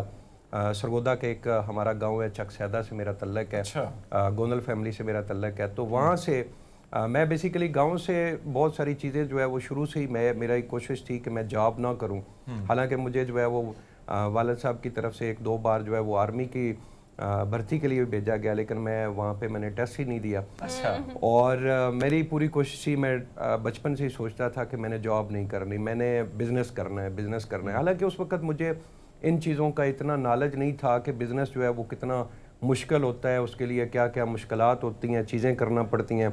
और मुझे ये भी नहीं पता था कि मेरे गाँव के अंदर मैं बिज़नेस कर सकता हूँ या मैंने किसी शहर के अंदर जाना। तो जब 18 साल की एज में मैंने प्रैक्टिकल लाइफ की तरफ आया, तो फिर मुझे वहाँ से गांव से जो है मुझे समझ आ गई कि गांव के अंदर तो कोई बिजनेस नहीं है, कोई कारोबार नहीं मैं कर सकता गांव के अंदर। तो मैंने फिर एक ना निकलना था शहर के लिए, और इस्लामाबाद का मुझे नहीं आइडिया था, मैं तो इस्लामाबाद को जानता भी नहीं था, रावलपिंडी इस्लामाबाद को।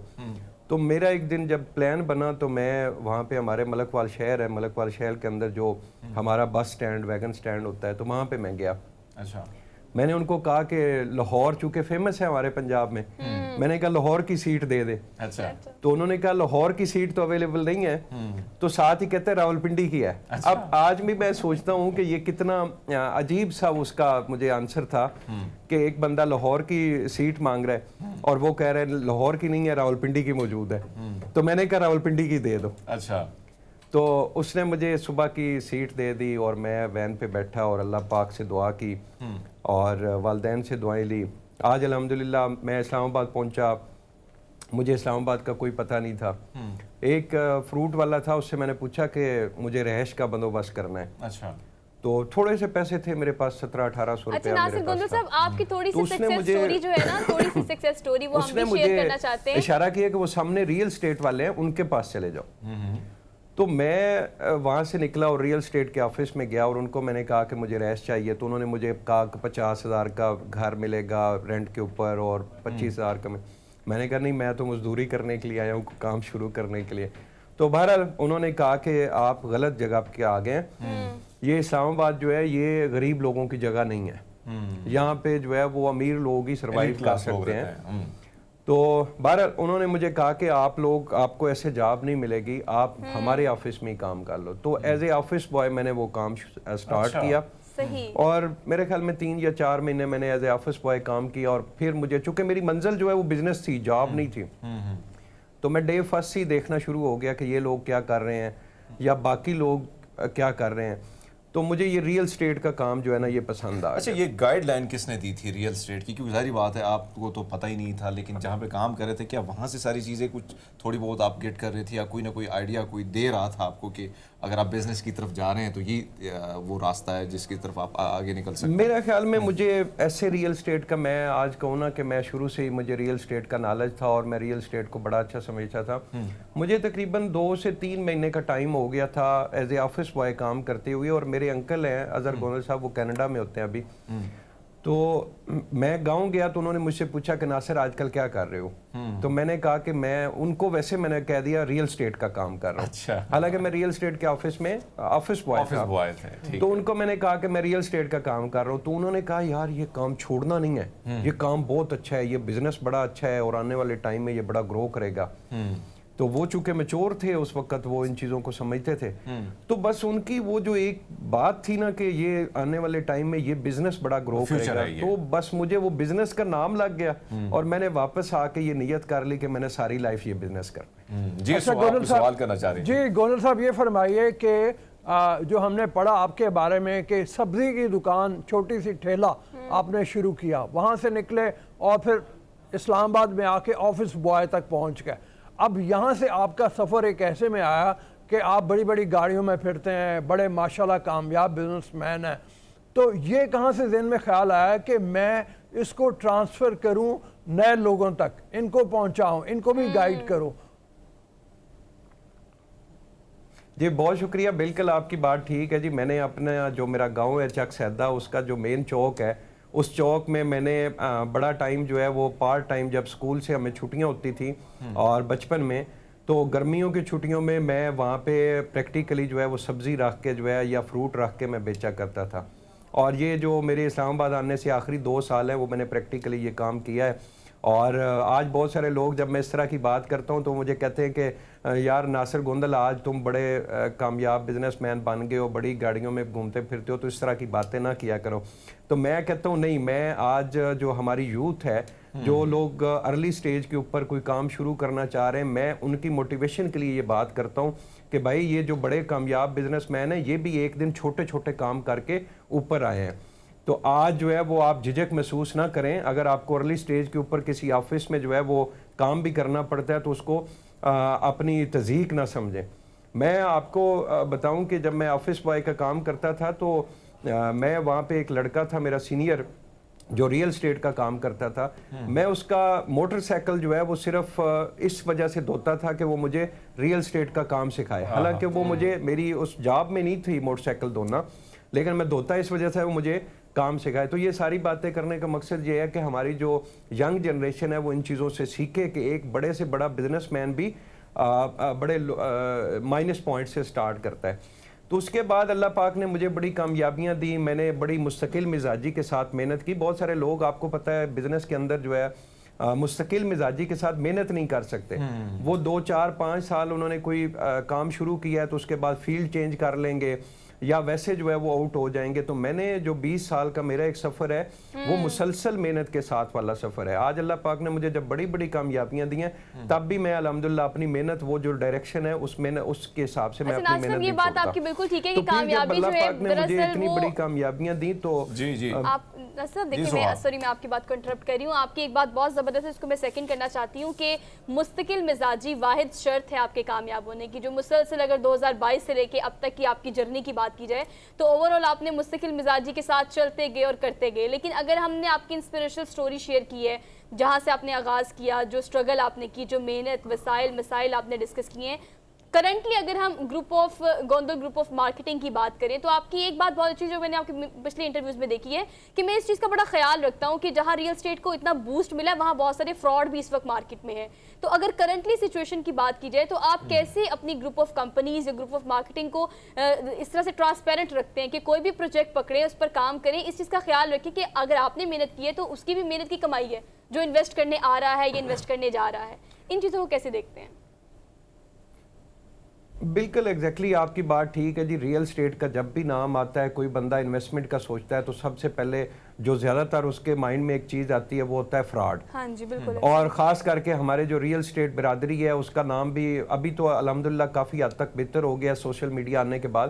آج سے 5 7 سال پہلے چلا جائیں تو جو ریئل اسٹیٹ ایڈوائزر ہے, جس کو ہم لوگ پہلے جو ہے وہ ڈیلر بھی بولتے تھے عام زبان میں, تو یہ بڑا معیوب لفظ سمجھا جاتا تھا. اور جب بھی یہ نام ہوتا تھا تو لوگ سمجھتے تھے کہ یہ فراڈیا ہے. اور میں ان چیزوں کو دیکھتا تھا اور مجھے سچی بات ہے دکھ بھی ہوتا تھا کہ جو لوگ اس فیلڈ کے اندر ایمانداری کے ساتھ کام کر رہے ہیں ان کو بھی یہی باتیں سننے کو مل رہی ہیں جنہوں نے آج تک کسی بندے کے ساتھ 1 روپے کا فراڈ نہیں کیا, اور ان کو بھی لوگ اس نظر سے دیکھتے ہیں. تو میں نے اس کے اوپر پھر بہت زیادہ کام کیا.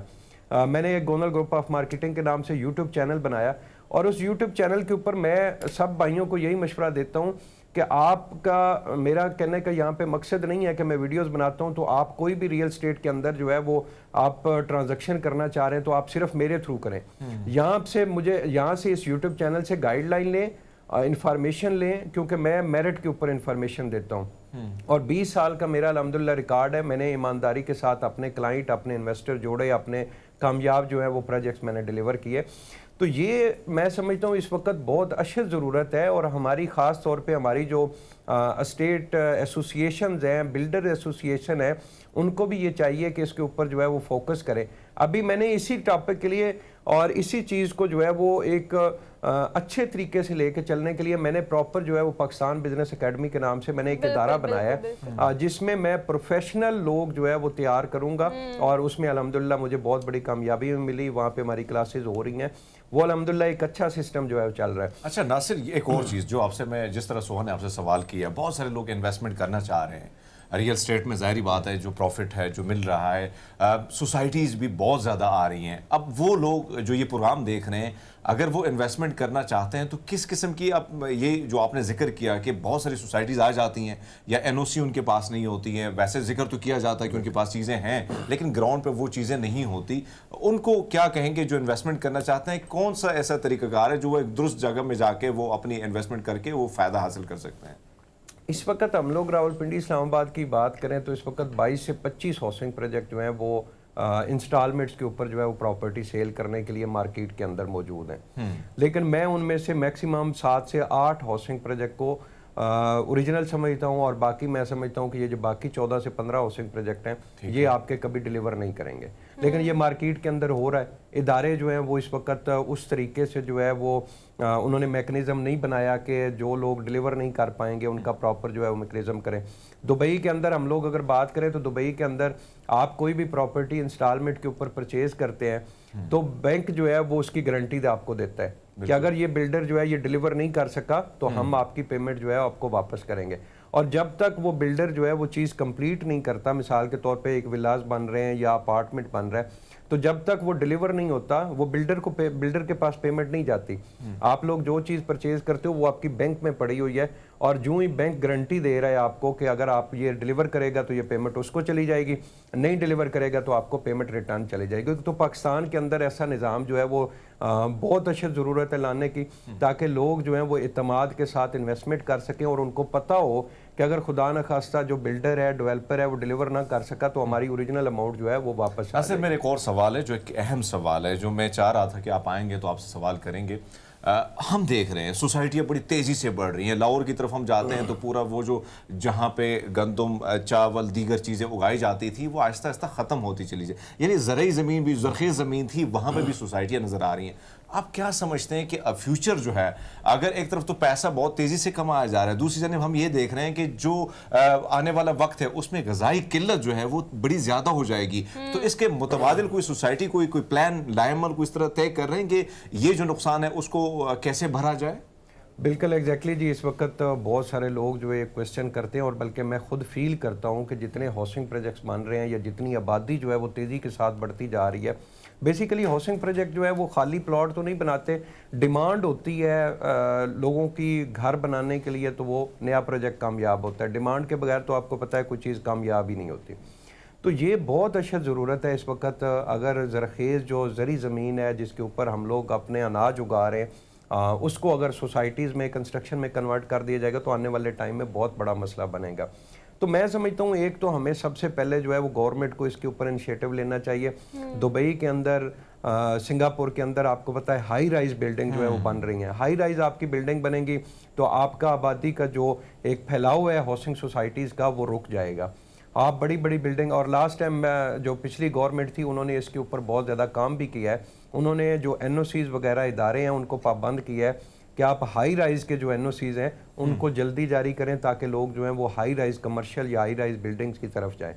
अब फिर सेकंड ये है कि जो हाउसिंग प्रोजेक्ट बनता है उस हाउसिंग प्रोजेक्ट की जो मैनेजमेंट है उसको पाबंद किया जाए कि वो अगर मिसाल के तौर पे 1 लाख कनाल के ऊपर हाउसिंग प्रोजेक्ट्स बना रहे हैं या 50,000 कनाल के ऊपर बना रहे हैं तो उनको कहा जाए कि आप 50,000 के ऊपर अगर बना रहे हैं तो आपने 1 लाख कनाल जो है वो ज़री ज़मीन जो इस वक्त गैर आबाद पड़ी हुई है, पाकिस्तान के अंदर बहुत बड़ा रकबा जो है वो इस वक्त गैर आबाद है, जिसके ऊपर थोड़ी सी गवर्नमेंट अगर तवज्जो दे और अच्छे जो काश्तकार हैं उनको दी जाए तो वहाँ से हम लोग ज़री जो आपकी किल्लत है इसको पूरा कर सकते हैं।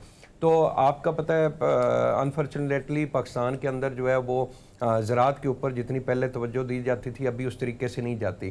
किसान जो है वो अपनी जो चीज़ें होती हैं गन्ना वो चीज़ें बेचने के लिए बेचारा ख्वार हो रहा है, उसको ना रेट मिलता है, जिस वजह से लोगों ने जो है वो अभी फसलें काश्त करना जो है वो बहुत कम कर दी है। मेरी अपनी ज़मीनें हैं, मैं आप खुद इस वजह से नहीं देखता। हम लोग ये देखते हैं कि जितना खर्चा होगा उससे कम जो है वो हमारी जिन्स जो है वो फरोख्त हो। जी सोहा। अच्छा नासिर ये बताइएगा कि आपने ये बात बहुत ज़बरदस्त की है, टेक्निकल पॉइंट है कि इस वक्त लाहौर कराची इस्लामाबाद की बात करें तो कराची इस्लामाबाद में बहुत ट्रेंड है कि लोग फ्लैट्स में रहते हैं, हाई राइज बिल्डिंग में रहते हैं। अगर हम लाहौर की बात करें तो लाहौर की तो कोई हद अभी बची नहीं है। जैसे हरमीत ने कहा कि यहाँ पर कंपैरेटिवली सोसाइटियाँ बहुत ज़्यादा हो गई हैं जो कि कुछ NOCs है किसके पास और किसी के पास NOCs नहीं है। वर्टिकल ग्रोथ कितनी ज़्यादा ज़रूरी है ऑल ओवर पाकिस्तान, क्योंकि हॉरिजेंटल तो हमने हर सिटी को बहुत फैलता हुआ देख लिया है, अब वर्टिकल ग्रोथ होगी, लेकिन आप बीइंग अगर आप बिजनेस एकेडमी चला रहे हैं या आप ग्रुप ऑफ मार्केटिंग चला रहे हैं, कस्टमर को या फिर अगर हम देखें इन्वेस्टर को कन्विंस करना कितना मुश्किल है इस चीज़ के लिए कि हर बंदा जो आता है इन्वेस्ट करने के लिए उसको ज़मीन चाहिए होती है या ज़मीन का टुकड़ा चाहिए होता है। आपकी एकेडमी या आप इस हवाले से क्या नज़रिया रखते हैं? ऑब्वियसली 20 साल का आपका एक्सपीरियंस है कि लोगों को कन्विंस करना कंपैरेटिवली मुश्किल है इस चीज़ के लिए कि वर्टिकल ग्रोथ की तरफ आए। नहीं, लेकिन ओवरऑल जब इदारे ट्रेंड बनाएंगे तो ये इतना मुश्किल काम नहीं है। मतलब अभी देखें, अगर अच्छी सर्विसेज, आप इस्लामाबाद के अंदर ही बात कर ले, बहुत सारे ऐसे हाई राइज बिल्डिंग्स हैं जहाँ पे अपार्टमेंट्स के हैं, प्रॉपर रेजिडेंशियल अपार्टमेंट है, और उनके अंदर जो फैमिलीज रह रही हैं, मैं समझता हूँ बड़े सुकून के साथ रह रही हैं। एक घर के अंदर रहना और एक अपार्टमेंट के अंदर रहना जो है ना, काफी फर्क होता है। अपार्टमेंट में आपको सारी सर्विसेज मिल रही हैं, आपका सिक्योरिटी का भी इशू नहीं है, आपका चौकीदार का भी इशू नहीं है, तो ये सारी चीजें आपकी जो है वहाँ से क्लियर हो जाती हैं। लेकिन अगर आपने एक घर के अंदर आप रह रहे हैं तो घर के अंदर तो आपको अलग से चौकीदार का भी हायर करना है, आपने पानी बिजली ये सारी चीज़ें जो है उधर आपको काफ़ी मसाइल होते हैं। तो ये एक ट्रेंड की ज़रूरत है। जब सारे लोग, हम लोग मिल के एक ट्रेंड चलाएंगे तो बहुत सारे लोग जो है वो इसके अंदर शिफ्ट हो जाएंगे। अब दुबई के अंदर कोई बंदा भी जो है वो घर के अंदर रहना नहीं पसंद करता, वो अपार्टमेंट के अंदर रहना पसंद करता है, क्योंकि वो समझता है कि ये सेफ है। तो पाकिस्तान के अंदर ये चीज़ आ सकती है, लेकिन हमें उसकी तरफ जो है वो कदम बढ़ाने की ज़रूरत है। अच्छा नासिर साहब, आपने एकेडमी बनाई है, एकेडमी का जिक्र भी आपने किया है। एक तरफ हम रियल एस्टेट में देख रहे हैं कि जहाँ पे जिस तरह आपने जिक्र किया कि कभी डीलर का नाम इतना बदनाम था कि हमें अच्छा भी नहीं लगता था, लेकिन अब हम देख रहे हैं कि रियल एस्टेट में खवातीन भी आ रही हैं। उनका फ्यूचर आप कैसे देख रहे हैं? क्योंकि जाहिर बात है मर्द हजरात तो थे ही थे, लेकिन अब खवातीन बड़ी तेज़ी से काम कर रही हैं, उनको आप कैसे देखते हैं और किस उनका मुस्तकबिल आप कैसे देखते हैं और खवातीन को क्या पैगाम देंगे आप? मैं समझता हूँ कि मेरा तो जो एक्सपीरियंस रहा है, जो हमारी यंग फीमेल आ रही हैं इस फील्ड के अंदर, वो बड़ी अच्छी जो है वो मुस्तकिल मिजाजी के साथ मेहनत वाली जो बात है ना, वो मैं उनमें ही सिर्फ देखता हूँ। जो हमारे जेंट्स हैं, जो हमारे यंग जनरेशन, जो बॉयज़ वगैरह इस फील्ड के अंदर आ रहे हैं, वो इतनी दिलचस्पी नहीं ले रहे। और फीमेल के लिए बहुत अच्छा स्कोप है, चूँकि सोशल मीडिया आने के बाद जो है ये काम आसान हो गया। पहले जो है ये काम मुश्किल था, इसके लिए जो है फील्ड में वर्क ज़्यादा था, ऑफिस के अंदर कम था। अभी ऑफिस के अंदर आपका वर्क ज़्यादा है, आपका क्लाइंट आता है, आप उसको सोशल मीडिया के ऊपर सारी चीज़ें दिखा रहे हैं, डिजिटल मार्केटिंग आपकी आ गई है, आप उसको ऑफिस के अंदर ही प्रेजेंटेशन दे सकते हैं। लेकिन पहले ये होता था कि हर क्लाइंट को साइट विजिट करवाना पड़ता था, जो कि फ़ीमेल के लिए थोड़ा मुश्किल था। लेकिन अभी जो है वो काम आसान हो गया और बहुत अच्छा स्कोप है अगर फीमेल इस बिज़नेस के अंदर आती हैं और बिज़नेस करती हैं। बाकी कंट्रीज़ में देखें फीमेल इतनी अच्छी अच्छी बिजनेसमैन बन गई है, तो पाकिस्तान में बहुत अच्छा इस वक्त टाइम है। अच्छा, मैं एक सवाल वापस आपको आपकी यादों में ले जाना चाहता हूँ कि पहली सैलरी जब आपको मिली, जो पहले पैसे आए वो कितने थे और उस वक्त क्या ख्याल आया था? फिर जब पहली गाड़ी उस वक्त क्या ज़हन में आया था? सबकी हसीन यादें। पहली सैलरी जो है वो मुझे 1000 रुपया उन्होंने पहले मेरे साथ तय किया था, लेकिन वो पहले मंथ ही उन्होंने कहा था कि 1000 कम है, आपको हम लोग 1500 रुपये देंगे। चूँकि 500 रुपये में जो बेड मैंने शेयरिंग पे लिया हुआ था, 500 रुपये में उसका देता था, पीछे मेरे पास 1000 रुपया बचता था, जिसमें मैं पूरा मंथ जो है वो खाना खाता था।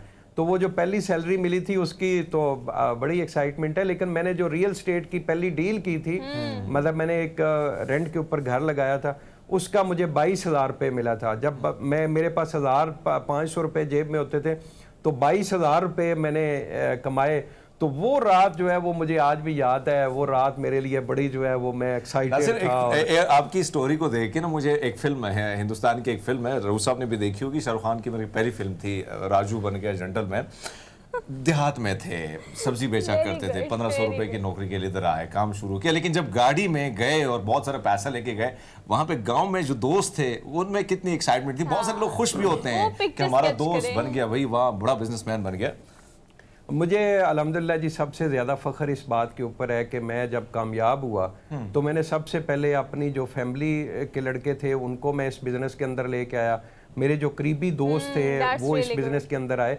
पंजाब में मैं समझता हूँ कि सबसे जो ज़्यादा एक गांव से लोग जो है रियल स्टेट का काम इस्लामाबाद या लाहौर के अंदर कर रहे हैं ना, तो वो मेरा गांव चक सैदा है कि जिसका हर दूसरा लड़का जो है दूसरे घर का पर्सन जो है वो रियल स्टेट के अंदर इन्वॉल्व है। और वो सारे सबको लेके आने की जो एक सीढ़ी थी वो अल्हम्दुलिल्लाह मैं बना। मैंने अपने दोस्तों को ले के आया इस्लामाबाद के अंदर, उनको काम सिखाया। आज मेरे बहुत सारे दोस्त जो हैं उन्होंने अपने अपने ऑफिस बनाए हुए हैं और कामयाब जो है वो बिजनेस लाइफ गुजार रहे हैं। तो ये एक बड़ी एक्साइटमेंट होती है। आप यकीन करें, जब मैं फर्स्ट टाइम मैंने गाड़ी ली और उस वक्त मुझे याद है 2004 के अंदर मैंने गाड़ी ली, आल्टो गाड़ी थी और उसका नंबर भी HX 402 था और चौधरी मोटर से मैंने 4,92,000 रुपये की इनवाइस पे अप्लाइड फॉर आल्टो गाड़ी मैंने ली। तो वो गाड़ी जब मुझे हालांकि मुझे ड्राइविंग आती थी, लेकिन जब मुझे शोरूम वालों ने कहा ना कि ये चाबी लें और आप इसको बाहर निकालें, तो आप यकीन करें कि मेरे हाथ कांप रहे थे और मैं वो गाड़ी जो है वो बाहर नहीं निकाल सका। मेरा गालबन मेरे साथ दोस्त था उबैद, और उसको मैंने कहा कि यार आप थोड़ी आगे तक आप चलाओ, उसके बाद मैं चलाऊंगा। हालांकि मुझे 2 साल हो गए थे, मैं ड्राइविंग जो है वो जानता था और मैं गाड़ी चलाता भी था। तो ये एक आपके बड़ी एक्साइटमेंट होती है। और फिर स्पेशली जब आपके वालिदैन देखते हैं कि आज जो है वो हमारा बेटा जो है वो अल्हम्दुलिल्लाह इस स्टेज के ऊपर पहुंच गया, कामयाब हो गया, और लोग आपके पेरेंट्स को जब कहते हैं कि आपका बेटा अच्छा है, वो अच्छा बिजनेसमैन बन गया, तो मैं समझता हूँ अगर आपके वालिदैन खुश हैं, आप उनके लिए नेक नामी का सबब बने हैं, तो इस दुनिया में मेरे ख्याल में इससे ज्यादा और जो है वो कामयाबी अच्छा नासिर, ये बताएं जाते जाते तमाम देखने वालों को कि देखिए आपने एक 20 साल करियर, जो आपने 20 साल स्ट्रगल अपनी बताई सुनाई, वो यूट्यूब पे भी मौजूद है, सब देख सकते हैं, सुन सकते हैं। अब आपने एक पिक्चर स्केच की थी अपने किसी इंटरव्यू में कि जब आप गाँव जाते हैं तो आपसे मुंसलिक आपके रिश्तेदार, दोस्त बाप सबकी इतनी गाड़ियाँ होती हैं कि वहाँ पर गाड़ी खड़ी करने की जगह नहीं होती। आप खुद तो इस लाइन पर आए, आपने सबको भी इस लाइन पर लगाया, उन्होंने खूब कमाया भी। अब ये अट्रैक्टिव फील्ड है, इसमें कोई दो राय नहीं है, लेकिन देखने वालों को क्या पैगाम देंगे कि ये ओवरनाइट सक्सेस नहीं है, आपको सब्र करना पड़ता है, आपको बहुत सारी चीज़ों को कॉम्प्रोमाइज करना पड़ता है, फिर उसके बाद जाके मुस्तकिल मिजाजी के बाद आपको सक्सेस मिलती है। लोगों को ये अट्रैक्टिव लगती है, लोग आते हैं और आकर काम करना शुरू कर देते हैं इस फील्ड पे, लेकिन इतनी जल्दी कामयाबी नहीं मिलती। It's not as easy as pie. जी बिल्कुल एग्जैक्टली जी, 15-20 मिनट के अंदर एक सक्सेस स्टोरी बता देना कि मैं ऐसे जो है वो 1700 रुपये जॉब करता था, आज मैं कामयाब बिजनेसमैन हूँ, ये 15-20 मिनट के अंदर ये स्टोरी जो है वो सुना देना, ये कोई अहमियत नहीं रखती। लेकिन बेसिकली इसके पीछे मेरी 20 साल की मेहनत है, स्ट्रगल है, और उस 20 साल के अंदर मैंने इतनी इतनी मुश्किलात देखी हैं, इतनी इतनी चीज़ें फेस की हैं, सब्र किया है। और सबसे बड़ी बात यह है कि आप जब आपका काम नहीं चल रहा होता तो बाज़ लोग जो है वो जायज़ नाजायज़ को जो है वो हलाल समझना शुरू कर देते हैं कि काम नहीं चल रहा तो ये फ्रॉड भी कर लो, वो फ्रॉड भी कर लो। तो ये एक आपकी इस्तकामत होती है, जो आपकी पेरेंट्स की आपके साथ दुआ होती है कि आप कोई गलत काम नहीं करते। और जब आप मुश्किल टाइम के अंदर कोई गलत काम नहीं करते तो फिर एक दिन आप प्राउड के साथ ये बैठ के कह सकते हो ओपन फोरम के ऊपर, सोशल मीडिया के ऊपर, कि मेरी 20 साल की लाइफ जो है वो आप लोगों के सामने है, कोई बंदा मेरे ऊपर 10 रुपए की उंगली नहीं उठा सकता। और ये अल्हम्दुलिल्लाह एक एजाज़ मेरे पास है रियल स्टेट के अंदर कि आज तक मेरा इस तरह का जो है वो कोई स्कैंडल या कोई इस तरह की चीज़ नहीं बनी। तो दूसरा, आप जैसे कह रही हैं गाड़ियों की बात है, वो मैं आपको पहले बता रहा हूँ कि हमारे गाँव का हर दूसरा लड़का जो है जो मेरी एज के हैं या मुझसे यंग है, वो सारे लोग जो हैं वो रियल स्टेट सेक्टर के अंदर है। और पिछले 4-5 साल के अंदर आपको पता है रियल स्टेट का बहुत बूम आया है, और लोगों ने जो इन्वेस्टमेंट की है या जो रियल स्टेट एडवाइज़र थे उन्होंने बहुत पैसे कमाए हैं इसके अंदर। तो आज अल्हम्दुलिल्लाह मेरे गांव के अंदर जब छुट्टियां होती हैं ईद वगैरह की, तो यकीन करें सबसे ज़्यादा गाड़ियां जो है वो मेरे गाँव के अंदर होती हैं, मेरी फैमिली के अंदर, मेरे जो करीबी दोस्त हैं वो अहबाब। तो मैं समझता हूँ ये एक सब्र वाला काम है, और जो लोग भी सब्र करेंगे, मुस्तकिल मिजाजी के साथ मेहनत करेंगे, अल्लाह पाक से मदद मांगेंगे, अपने वालिदैन से दुआ लेंगे, तो वो इस फील्ड के अंदर एक टाइम में ज़रूर लाजमी कामयाब होंगे। बहुत मेहरबानी सर, शुक्रिया, अल्लाह आपको कामयाबियाँ दे, और आपकी स्टोरी जो है उससे लोग सबक भी सीखें, और यह है कि और भी लोग आएँ, आपकी तरह से बने, आपकी तरह से हिम्मत करें, आपकी तरह से बिस्मिल्लाह पढ़ के और अल्लाह के नाम के ऊपर अपने आप को वक्फ कर दें अच्छे काम के लिए। बस कामयाबी की एक ही शर्त है, वो है कंसिस्टेंसी। मुस्तकिल मिजाजी के साथ आप कोई भी काम करते बशर्ते कि आप उसका इनिशिएट लें। तो नासिर गोंडल साहब की लाइव एग्जांपल आपसे शेयर करने का मकसद खास यही था कि अगर आप कुछ काम करना चाहते हैं तो बस उसको कल ही शुरू करें, वेट ना करें। हमने एक क्विक ब्रेक लेनी है, ब्रेक लेकर हम वापस आते हैं। Keep watching good morning public. अस्सलाम वालेकुम। दोबारा ब्रेक के बाद ग़िज़ाई किल्लत के हवाले से हम बात करेंगे। पाकिस्तान में एक तरह से देखा जाए तो बहुत सूरत हाल ऐसी है जिसमें इस शोबे की तरफ तवज्जो देने की ज़रूरत है, और वो शोबा इसलिए तवज्जो भी मांगता है कि ज़मीन की ज़रख़ेज़ी कम हो रही है, उसमें अब खादों के ऊपर ज़ोर ज़्यादा दिया जाना चाहिए, लेकिन वो कौन सी खादें हों, कौन से फर्टिलाइज़र्स हों जिनको इस्तेमाल किया जाए जिससे ज़मीन की ज़रख़ेज़ी बढ़ेगी और उस हवाले से गंदम हो या दूसरी फसलें हों उनमें इजाफा होगा। हमारे पास मौजूद हैं इमरान खालिक साहब, सीनियर एग्जेक्टिव हैं। आपकी तशरीफ़ लाने का बहुत बहुत शुक्रिया जनाब। फौजी फर्टिलाइज़र से आपका ताल्लुक़ है, तो ये फरमाइए कि ज़रख़ेज़ी तो कम हो रही है और दिन ब दिन इसमें इजाफा होता चला जा रहा है, कमी के मतलब बुनियाद के ऊपर।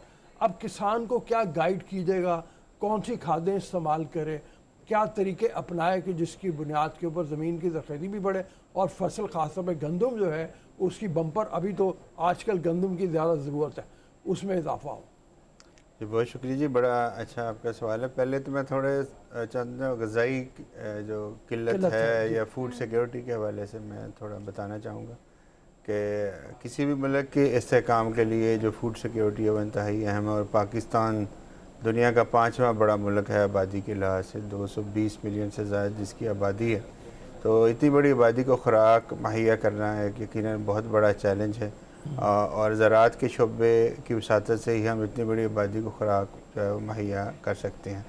चूँकि गंदम जो है वो फूड सिक्योरिटी के लिए इंतहाई अहम है, क्योंकि हमारी 70% जो रोज़मर्रा की ख़ुराक है उसका इन्हिसार गंदम या उससे रिलेटेड जो प्रोडक्ट्स है उस पर होता है। तो गंदम पाकिस्तान में औसतन एक फ़र्द जो है वो कोई 125 किलोग्राम गंदम सालाना जो है वो इस्तेमाल करता है। तो पाकिस्तान की जो सालाना खपत है वो 30 मिलियन टन के करीब है। अच्छा। तो चूँकि आजकल मौसम चल रहा है गंदम की बिजाई के हवाले से, और पाकिस्तान को फूड सिक्योरिटी की इंतहाई अहम है, क्योंकि पिछले 2 सालों से गंदम की कम पैदावार की वजह से पाकिस्तान को काफ़ी मकदार में गंदम जो है वो इंपोर्ट करना पड़ी है, जिससे उसका जो इंपोर्ट बिल है वो भी जो है वो ज़ायद होगा। पिछले साल पाकिस्तान ने 2021-22 में 2.2 मिलियन टन गंदम जो है वो इंपोर्ट की है, और इस साल जो है वो अंदाज़ा है कि 2.5 मिलियन टन गंदम जो है बढ़ गई है। यानी बाकी जहाँ तक आपने सवाल किया ज़मीन की ज़रख़ेज़ी के हवाले से, वो बिल्कुल आपने दुरुस्त इस चीज़ को पॉइंट आउट किया कि चूँकि हम खादों का इस्तेमाल कम कर रहे हैं, हमारी फसलों की पैदावार लगातार हम ले रहे हैं, उसकी वजह से ज़मीन की ज़रख़ेज़ी जो है वो कम होती जा रही है। उसी तनासब से अगर हम जब तक हम खादों का इस्तेमाल नहीं करेंगे हमारी पैदावार जो है वो बेहतर नहीं हो सकती। ठीक है। गंदम की अच्छी पैदावार लेने के लिए हमें जो है वो सबसे अहम तो फास्फोरसी खाद है, जिसके लिए हम DAP इस्तेमाल करते हैं, तो हमें 2 बोरी फ़ी एकड़ इस्तेमाल करनी चाहिए। इसके अलावा दूसरी अहम खाद नाइट्रोजन है, जिसके लिए यूरिया इस्तेमाल होती है, तो वो 1.5 से 2 बोरी फ़ी एकड़ इस्तेमाल करनी चाहिए। अच्छा।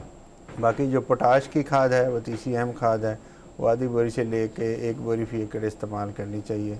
और इसके अलावा अज्जाए सगीरा हैं, जिसमें जिंक है, जो हमारी 85% ज़मीनों में कमी आ गई है। बोरान की खाद है, उसके लिए जिंक सल्फेट 7.5 किलोग्राम फ़ी एकड़ और बोरान 3 किलोग्राम फ़ी एकड़ इस्तेमाल करना चाहिए। ठीक है, ज़रा इसका तरीक़ेकार भी बता दें। आपने 3-4 खादों का जैसे जिक्र किया है कि पहली कब डाली जाए, दूसरी कब डाली जाए, तीसरी कब डाली जाए, जिसकी वजह से ज़्यादा फ़ायदा होगा। जी, यूँ तो हमें हमारी ज़मीनों में जो है हमारी फसलों को 16 मुख्तलिफ खादों की ज़रूरत होती है अच्छी पैदावार लेने की। 5 खादों का मैंने जिक्र किया जो हमारी ज़मीनों में जिनकी कमी आ चुकी है। सबसे पहली जो खाद DAP की खाद है, उसको बवक्त बिजाई इस्तेमाल करना चाहिए। 2 बोरी फ़ी एकड़ का जिस तरह मैंने सिफारिश किया करना चाहिए। बेहतर तरीका है कि आप ड्रिल के ज़रिए या बैंड प्लेसमेंट के ज़रिए उसको इस्तेमाल करें। लेकिन अगर किसी वजह से चूँकि अब हमारी 95% तक बिजाई जो है वो गंदम की मुकम्मल हो चुकी है, तो जो काश्तकार किसी वजह से DAP को बवक्त बिजाई कम मकदार में इस्तेमाल किया है, तो वो पहले पानी पे उस कमी को पूरा कर सकते हैं। तो जिन्होंने कम इस्तेमाल की है वो 1 बोरी फ़ी एकड़ जो है वो पहले पानी पे बजरिया ड्राम उसको फ्लड करें, या वैसे बजरिया छट्टा भी उसको इस्तेमाल जो है वो किया जा सकता है। जो दूसरी यूरिया की खाद है वो जिस तरह मैंने कहा था कि 1.5 से 2 बोरी फ़ी एकड़ इस्तेमाल होनी है, तो पहली बोरी जो है वो पहले पानी पे इस्तेमाल होगी, और उसकी दूसरी की जो है वो आधी बोरी से लेके 1 बोरी फ़ी एकड़ जो है वो उसको दूसरे पानी पे इस्तेमाल किया जाएगा। बाकी जो पोटाश की खाद है आधी बोरी से लेके 1 बोरी जो करनी है, उसको वक्त बिजाई भी इस्तेमाल किया जा सकता है और पहले पानी पे उसको इस्तेमाल किया जा सकता है। इसी तरह जिंक की जो खाद है वो वक्त बिजाई या पहले पानी पे हो सकती है। इसी तरह बोरान जो है وہ بھی وقت بجائی یا پہلے پانی پہ استعمال ہو سکتی ہے۔ سر یہ کہیے گا کہ زراعت ریڑھ کی ہڈی، بہت آسان الفاظ میں ہم نے کتابوں میں بہت پڑھا ہے، اور اگر ہم معاشی صورتحال دیکھیں، زراعت کی صورتحال دیکھیں، ملک کی حالات اگر ہم اوورال دیکھیں، جیسے آپ نے کہا اس دفعہ بہت بڑی تعداد میں ہمیں امپورٹ کرنی پڑی ہے۔ اگر ہم گندم کو دیکھیں تو 8واں بڑا ملک ہے پوری دنیا میں گندم پیدا کرنے والا، پھر 2.5 کروڑ ٹن ہم پیدا بھی کرتے ہیں، اور ایک زمانے میں ہم نے اس کو بہت چیریش بھی کیا ہے۔ اب زمینوں کی فرٹیلائزیشن کے علاوہ آپ کو کیا کیا ایسے چیزیں لگتی ہیں، ایسے کون سے فیکٹرز ہیں جس کی وجہ سے ہم کافی زیادہ قلت کا شکار ہو رہے ہیں اور ہو بھی جائیں گے مزید، جسے اوور کم کرنا بہت زیادہ ضروری ہے وقت کی؟ اچھا، اس کے لیے مختلف اپروچز ہیں جو ہم گندم کی پیداوار بڑھانے کے لیے استعمال کر سکتے ہیں۔ اس میں ایک تو یہ ہے کہ قابل کاشت جو رقبہ ہے اس میں ہم اضافہ کریں، جو جدید پیداواری ٹیکنالوجی ہے، ایگریکلچر ٹیکنالوجی پوری دنیا میں جو استعمال ہو رہی ہے، جس میں ترقی یافتہ ممالک کر رہے ہیں، اس کو ہم یہاں پہ فروغ دیں، اپنے فارم کو میکانائزڈ کریں، مشینری کا استعمال جو ہے وہ اس کو بڑھائیں، اچھے بیج جو ہیں وہ جو زیادہ پیداواری صلاحیت کے حامل ہیں، بیماریوں کے خلاف قوت مدافعت رکھتے ہیں، ان کو یہاں پہ ہم استعمال کریں۔ اور سب سے اہم جو ہے وہ جس پہ پہلے بات ہو رہی تھی وہ کھادوں کا متوازن استعمال ہے، کیونکہ اس کا جو حصہ ہے گندم کی پیداوار بڑھانے میں وہ 50% ہے۔ تو اس لیے فوری طور پہ اگر قابل کا رقبہ ہم نہیں بڑھا سکتے کیونکہ ہمارے پاس پانی کے وسائل اتنے نہیں ہیں، ڈیم ظاہر ان کو بنانے میں ٹائم لگے گا، تو اچھا بیج اور کھادوں کے متوازن استعمال کے ذریعے جو ہم اپنے موجودہ جو زمینی وسائل ہیں اس سے ہم پیداوار کو بڑھا سکتے ہیں۔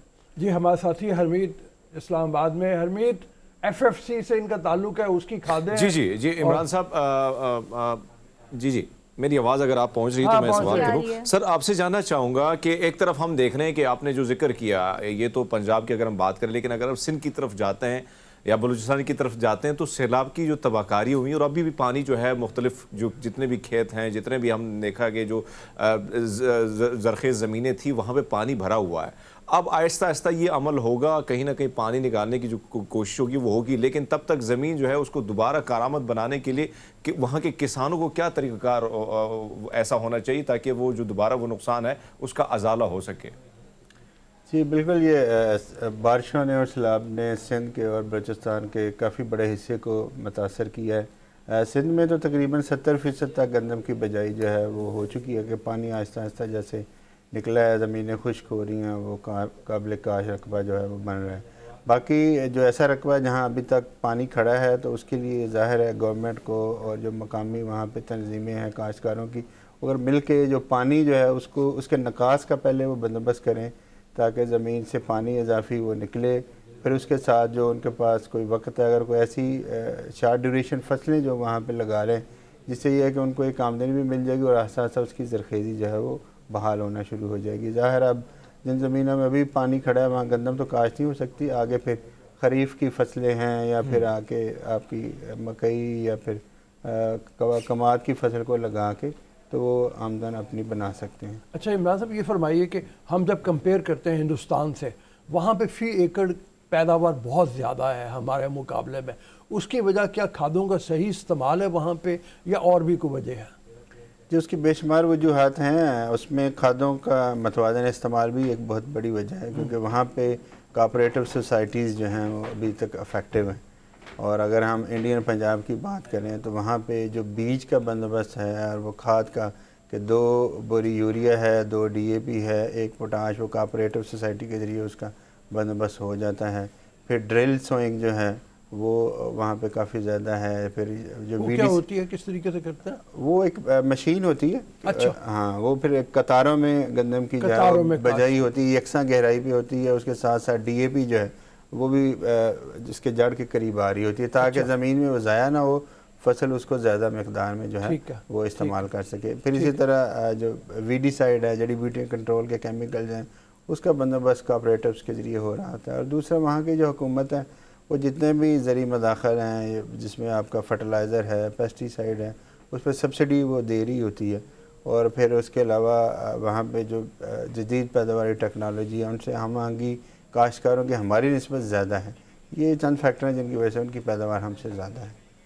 اچھا یہ فرمائیے کہ عموماً جس وقت مطلب ضرورت آتی ہے تو پتہ چلتا ہے کھاد کمیاب ہو گئی ہے یا مہنگی ہو گئی ہے، اس کا بھی کوئی اثر پڑتا ہے کسان کی قوت خرید کے حوالے سے، اور سپلائی جو ہے کیا یہ مستقل رہتی ہے، کسان کو اویلیبلٹی ہر وقت ہے؟ جی بالکل، اویلیبلٹی یا قیمت کا کسان کی قوت خرید پہ کافی اثر پڑتا ہے. پاکستان میں ہم جتنی کھادیں یہاں پہ استعمال کر رہے ہیں اس میں یوریا کھاد جو ہے وہ تو پاکستان میں بنتی ہے. باقی جو ڈی اے پی کھاد ہے اس کا 50% جو ہے وہ ایف ایف سی پاکستان میں بنا رہی ہے. باقی 50% جو ہم باہر سے جو ہے وہ امپورٹ کرتے ہیں. کیونکہ امپورٹڈ جو کھادیں جتنی بھی ہیں ان کی قیمت کا تعلق انٹرنیشنل مارکیٹ سے اور ڈالر کے ساتھ ہوتا ہے. اور پچھلے سال میں یہ ہوا کہ انٹرنیشنل مارکیٹ بھی بہت زیادہ بڑی، اس میں جو رشیا یوکرین کی جو جنگ تھی اس نے اہم کردار ادا کیا. یہاں ہمارے ڈالر کی پرائس بڑھ گئی، اس کی وجہ سے پرائس جو ہے وہ ڈی اے پی کی کافی زیادہ بڑھ گئی، پوٹاش کی کھادوں کی بڑھ گئی. لیکن اب عالمی مارکیٹ میں ایک ریورس جو ہے وہ شروع ہوا ہے کہ جو قیمت ہے وہ کم ہونا شروع ہوئی ہے، اور اسی وجہ سے پاکستان میں بھی اس کا اثر دیکھنے میں آ رہا ہے کہ جو پہلے ڈی اے پی کھاد 14,000 روپے اب وہ 10,000 روپے آ گئے تھے. کچھ عناصر ایسے بھی ہیں اگر اپنے ملک کی بات کی جائے، جیسے آپ نے کہا کہ عالمی مارکیٹ میں اب ریورس لگ رہا ہے تو پاکستان میں آٹومیٹیکلی اس کا اثر جو ہے وہ پازیٹیو ہی ہوگا. لیکن اگر ہم ماضی میں دیکھیں تو بہت سارے ایسے عناصر بھی ہیں جو کہ ذخیرہ اندوزی کرتے ہیں، جس کی وجہ سے مارکیٹ میں شارٹیج ہو جاتی ہے. شارٹیج ہوگی تو پرائس بڑھے گی، آپ کی ڈیمانڈ زیادہ ہے، سپلائی آپ کی بہت کم ہے، تو یہ جو چین چلتی ہے یہ کتنا ڈیمیج کرتی ہے آپ کے سسٹم کو؟ جی بالکل، ذخیرہ اندوزی سے بھی اس کی مارکیٹ قیمت پہ اثر پڑتا ہے. لیکن اس میں بھی جو حکومتیں ہیں، صوبائی حکومتیں ہیں، وہ اپنا کردار ادا کرتی ہیں. جو کمپنیز ہیں وہ اپنا کردار ادا کرتی ہیں تاکہ ذخیرہ اندوزی جو ہے وہ اس کو کم کیا جا سکے. جیسے ایف ایف سی کی حد تک اگر میں بات کروں تو جتنا ہمارا پروڈکٹ جو ہے وہ فیکٹری سے نکل رہا ہوتا ہے اس کی ہم انفارمیشن حکومت پنجاب کو دے رہے ہوتے ہیں تاکہ وہ انشور کر سکے کہ ڈیلرز کی جو دکانیں ہیں، جو ان کے سیل پوائنٹ ہیں، وہاں وہ فرٹیلائزر پہنچے اور جو ہے وہ کاشتکاروں تک جو ہے بر وقت اور صحیح مناسب قیمت پہ پہنچ سکے. باقی جیسے جیسے سپلائی بہتر ہوتی جاتی ہے، جس طرح رؤوف صاحب نے ذکر کیا کہ ہندوستان میں جو دیکھ رہے ہیں ہم بہت سی چیزیں جو ہیں وہ بہت زیادہ آگے ہیں. ہرمیت ایک سیکنڈ، عمران صاحب کی بات جاری ہے ابھی ذرا. جی جی جی جی ہاں، اسی طرح میں یہ ذکر کر رہا تھا کہ سپلائی سے بھی کسی بھی کھاد یا کوئی بھی چیز ہے اس کی قیمت جو ہے وہ کم ہو جاتی ہے. اور اس سال جس طرح ڈی اے پی کی سپلائی زیادہ تھی تو ڈی اے پی کی قیمت جو ہے وہ کم ہونا شروع ہوئی. ٹھیک ہے جی ہرمیت. جی ہرمیت. جی جی اچھا عمران صاحب، ہم ذکر کر رہے تھے، ہندوستان کمپیریزن کر رہے تھے. آپ کو یاد ہوگا کہ بہت ساری چیزیں جو ہیں وہاں سے گورنمنٹ نے بھی ان کو بڑی ریلیکسیشن دی ہوئی ہے. لیکن اگر مجھے یاد ہے کہ 2-3 مہینے قبل یہاں پہ پورا اسلام آباد جو ہے وہ کسانوں نے بلاک کر دیا تھا. اس سے قبل ہم کئی پروگرام اس پہ کر چکے ہیں کہ کھاد کا بڑا مسئلہ تھا. اب اس ساری صورتحال میں اگر آپ دیکھیں، آپ نے بڑے خوبصورت ٹپس جو کسانوں کو آپ نے بتا دی ہیں، لیکن وہ کون سے ایسے ٹپس ہیں جو حکومت کو آپ ان کی نظر کریں گے تاکہ کم سے کم کسانوں کو اگر وہ چیزیں وہ سہولیات ملیں گی تو جو پیداوار ہے ملک میں وہ بڑھ سکتی ہے؟ جی بڑا اچھا سوال ہے. دیکھیں، حکومت ہی سب سے اہم اسٹیک ہولڈر ہے جو زراعت کے شعبے کو ڈیولپ کرنے میں کردار ادا کر سکتا ہے. اور پاکستان بنیادی طور پہ ایک زرعی ملک ہے، اسی کو ڈیولپ کر کے ہم اپنی معیشت کو بہتر کر سکتے ہیں. تو حکومت کو میں سمجھتا ہوں کہ ایک تو یہ ہے کہ بر وقت جو ہے وہ اس کی پلاننگ کرے کہ کون سے ایسے جو انپٹس ہیں، وہ کھاد ہے یا بیج ہے، پیسٹی سائڈ ہے، اس کی پہلے سے ایسٹیمیشن کی جائے اور وقت آنے سے پہلے اس کا بندوبست جو ہے وہ کیا جا سکے. جس طرح یوریا کھاد کی اگر کمی ہے تو ابھی جو گورنمنٹ کچھ امپورٹ کر رہی ہے، کچھ بعد میں امپورٹ کرے گی، تو اس کی وجہ سے جب تک بر وقت ہم بندوبست نہیں کرتے مداخل کا تو وہ پھر تھوڑی دیر ہو جاتی ہے اور مارکیٹ میں اس کی پرائس جو ہے وہ بڑھ جاتی ہے. ٹھیک ہے عمران صاحب، بہت thank you so much for being here. یہ ڈسکشن آپ نے سنی، اس کو کرنے کا مقصد بھی یہ تھا کہ زراعت جو ریڑھ کی ہڈی ہے اس سے منسلک جو شعبے ہیں ان میں کتنی زیادہ ضرورت ہے کام کرنے کی. ہم نے کوئک بریک لینی ہے، واپس آتے ہیں. Keep watching good morning public.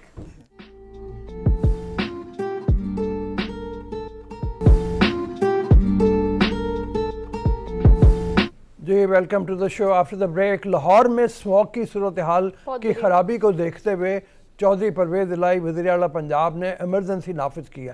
اس کا کیا فائدہ ہوگا؟ سارا ہمارے ساتھ موجود ہیں، ایکسپرٹ ہیں ماحولیات کی، ان سے چل کے بات کرتے ہیں. السلام علیکم سارا. جی وعلیکم السلام. یہ بتائیے کہ جو ایمرجنسی نافذ کی گئی ہے کیا یہ بر وقت ہے یا لیٹ ہو گیا ہے؟ اسموگ بڑھ گیا ہے اور کیا کیا جا سکتا ہے اس کے علاوہ؟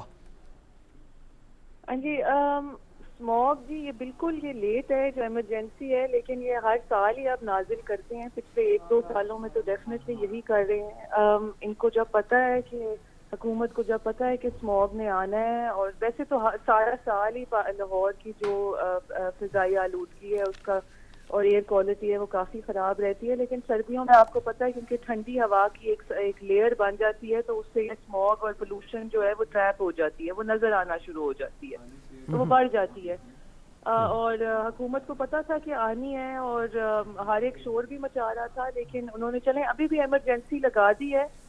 اس ایمرجنسی کے تحت کوئی اتنی سیریس سٹیپس انہوں نے لیے بھی نہیں ہیں. یہ وہی چیزیں ہیں جو پچھلے کچھ سالوں سے آلریڈی چل رہی تھیں, جس میں یہ فصلوں کے جلانے پہ بین لگا ہوا ہے جو آلریڈی لگ جاتا ہے, جو ہر سال لگتا ہے. اس سے کوئی زیادہ ہمیں نہ فائدہ ہوتا ہے بلکہ کسانوں کو نقصان ہی ہوتا ہے اس سے.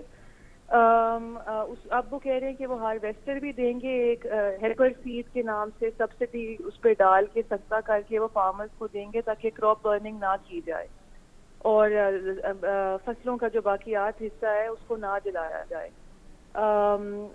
یہ ہر سال یہی کہتے ہیں, انشاءاللہ اس بار دیں گے. اس کے علاوہ وہ کہہ رہے ہیں کہ اسکول بند کیے جائیں گے ہفتے میں 3 دن. یہ بھی پچھلے 2 سالوں میں انہوں نے یہ لگائی تھی اسی طرح ایمرجنسی. اس سال جمعہ, ہفتہ اور اتوار کی چھٹی 3 دن یہ ہوں گے. اتوار کو تو ویسے ہی اسکول بند ہوتے ہیں, موسٹ اسکول وہ ویسے ہفتے کو بھی بند ہوتے ہیں, لیکن جمعہ اور ہفتہ ملا کے اس سے کوئی جب اسموگ کی جو ایکچوئل وجوہات جو ہے وجہ جو ہے لاہور میں خاص طور پر بڑے شہروں میں وہ وہیکلز ہے, وہ گاڑیاں بسیں ٹرکیں موٹر سائیکلوں ان کا دھواں ہے. تو کنٹرول ہمیں ان پہ کرنا چاہیے. اسکولوں کو جب آپ بند کر دیتے ہو تو اس سے یہ ضرور ہوتا ہے کہ ٹریفک کے نظام پہ فرق پڑتا ہے اور ہوا میں تھوڑا سا ٹیمپرری عارضی طور پر ذرا بہتری آتی ہے. لیکن سارا یہ بتائے گا یہ سارے کے سارے جو سولوشنز ہیں یہ کمپیریٹیولی عارضی سولوشن ہے. آپ یہ دیکھیں کہ اسموگ پچھلے کئی سالوں سے بار بار انہی دنوں میں اٹیک کرتی ہے. کنسرن ڈپارٹمنٹ جو آپ پریکاشنز بتا رہی ہیں وہ تو وہ نہیں کرتے, لیکن آلٹرنیٹیو جو ہے اس پہ آ جاتے ہیں کہ چلے چھٹی کر لیتے ہیں, ایمرجنسی نافذ کر لیتے ہیں. یہ تو جو ان کے کرنے والے کام ہیں اس طرح سے وہ نہیں کیے جا رہے اور ہمیں ہر سال یہی چیز فیس کرنی پڑتی ہے. کیا کیا بیماریاں ہو رہی ہیں, بڑے چھوٹے ہر کسی کو گلے میں خراش, مختلف ایسی بیماریاں جو کہ نئی بھی ہیں.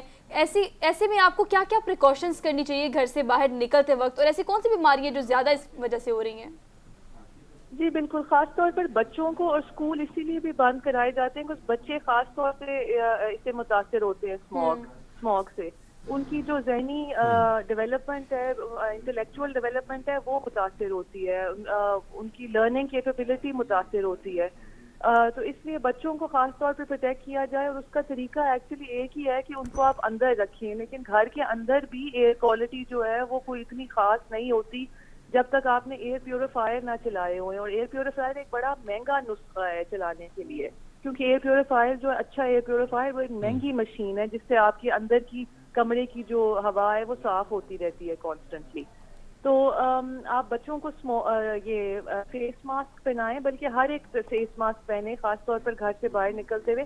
اور یہ ماسک بھی جو ہیں یہ عام ماسک جو ہیں ان سے کوئی اتنا فائدہ نہیں ہوگا. N95 کے نام سے جو ماسک ہیں جو ایکچولی ایک مہنگا ماسک ہے, وہ 800 روپے کے قریب آتا ہے, اس سے ہی فائدہ ہوگا. اس کے علاوہ اسکن کی بڑی بیماریاں آ رہی ہیں, خاص طور پر ان لوگوں کو جو زیادہ ایکسپوز رہتے ہیں, جو باہر رہتے ہیں, جن کی اسکن ہوا سے ایکسپوز زیادہ رہتی ہے. موٹر سائیکلسٹ سے بات کی جائے تو وہ کہتے ہیں کہ ان کی آنکھیں جلتی ہیں جب وہ موٹر سائیکل چلاتے ہیں, اور انہیں جگہ جگہ رک کے آنکھوں میں پانی ڈالنا پڑتا ہے. اس کے لیے آپ اینک پہنیں, اینک پہن کے رکھیں تاکہ ہوا کے کم سے کم ڈائریکٹ کانٹیکٹ ہو آپ کی آنکھوں کے ساتھ.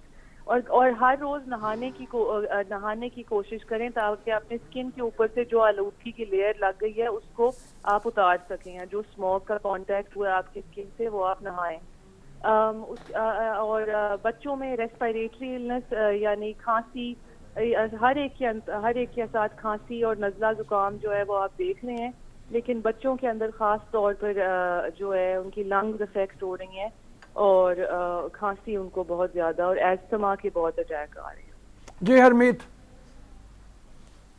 اچھا سارا, جس طرح آپ نے ذکر کیا اس میں کوئی شک نہیں کہ سال آتا ہے تو ایمرجنسی بھی نافذ کی جاتی ہے, مختلف جو ہے طریقہ کار اپنائے جاتے ہیں, لیکن یہ سلسلہ اب کم ہونے کے بجائے بڑھتا جائے گا اور مختلف شہروں میں پھیلتا جائے گا. کون سے ایسے اقدامات ضروری ہیں جو مستقل طور پر ہو, کیا سمجھتی ہیں آپ اس پر؟ ہاں جی بالکل, آئی ایم گلیڈ آپ نے یہ بات کی کہ یہ سلسلہ بڑھتا ہی جائے گا. وہ بڑھتا اس لیے بھی جائے گا کیونکہ آبادی بھی بڑھتی جائے گی, اور آبادی پر کنٹرول کرنا، اسموگ اور ماحولیاتی تبدیلی پر کنٹرول کرنا ایک ہی بات ہے. دوسرا یہ کہ جب تک آپ گاڑیاں اور موٹر سائیکلوں کو لیز کرتے رہیں گے اور آپ پبلک ٹرانسپورٹیشن اور بسوں کے اوپر نہیں انویسٹ کریں گے، اور بسیں وہ بھی جو اچھی پیٹرول ڈیزل کوالٹی سے چل رہی ہوں اور یا وہ الیکٹرک ہوں، تب تک ہم اسموگ کو پاکستان میں کنٹرول نہیں کر سکتے. اور میں یہ بات دوبارہ دہرانا چاہوں گی کہ ہمارا پورا سال ہماری ایئر کوالٹی جو ہے وہ خراب رہتی ہے، خاص طور پر بڑے شہروں میں، پشاور اور لاہور میں. اب پنڈی میں بھی بہت خراب ہو گئی ہے، راول پنڈی میں، اسلام آباد میں بھی. لیکن یہ سردیوں کے دنوں میں نظر آنا شروع ہو جاتی ہے کیونکہ ٹھنڈی ہوا اس کو ٹریپ کرتی ہے. ٹھیک ہے سارا، تھینک یو سو مچ. ماہت ہمارے ساتھ موجود تھی اور بالکل ٹھیک کہہ رہی کہ لاہور سمیت اب باقی شہروں کا بھی یہی حال ہے. چھوٹے چھوٹے شہر گوجرانوالا، سیالکوٹ، سائیوال، ہر جگہ پہ صورتحال ایسی ہے. تو آپ کو خود ہی احتیاط کرنی ہے، تو بھئی احتیاط کریں بہت زیادہ. ملتان میں میچ ہونے جا رہا ہے اور ملتان میں وہ کہہ رہے ہیں کہ اسموگ ہے اور اس کی وجہ سے میچ افیکٹ ہو سکتا ہے. افیکٹ ہوگا، تو بہت ساری چیزیں افیکٹ ہو رہی ہیں. آل دو آپ کو خود ہی خیال رکھنا ہے، تو اپنا بھی اور اپنے سے منسلک لوگوں کا بھی خیال رکھیں. ہمیں دیجیے اجازت، آپ سے ملاقات کریں گے کل نئے ٹاپک، نئے ایشو کے ساتھ. اپنا خیال رکھیں. اللہ حافظ.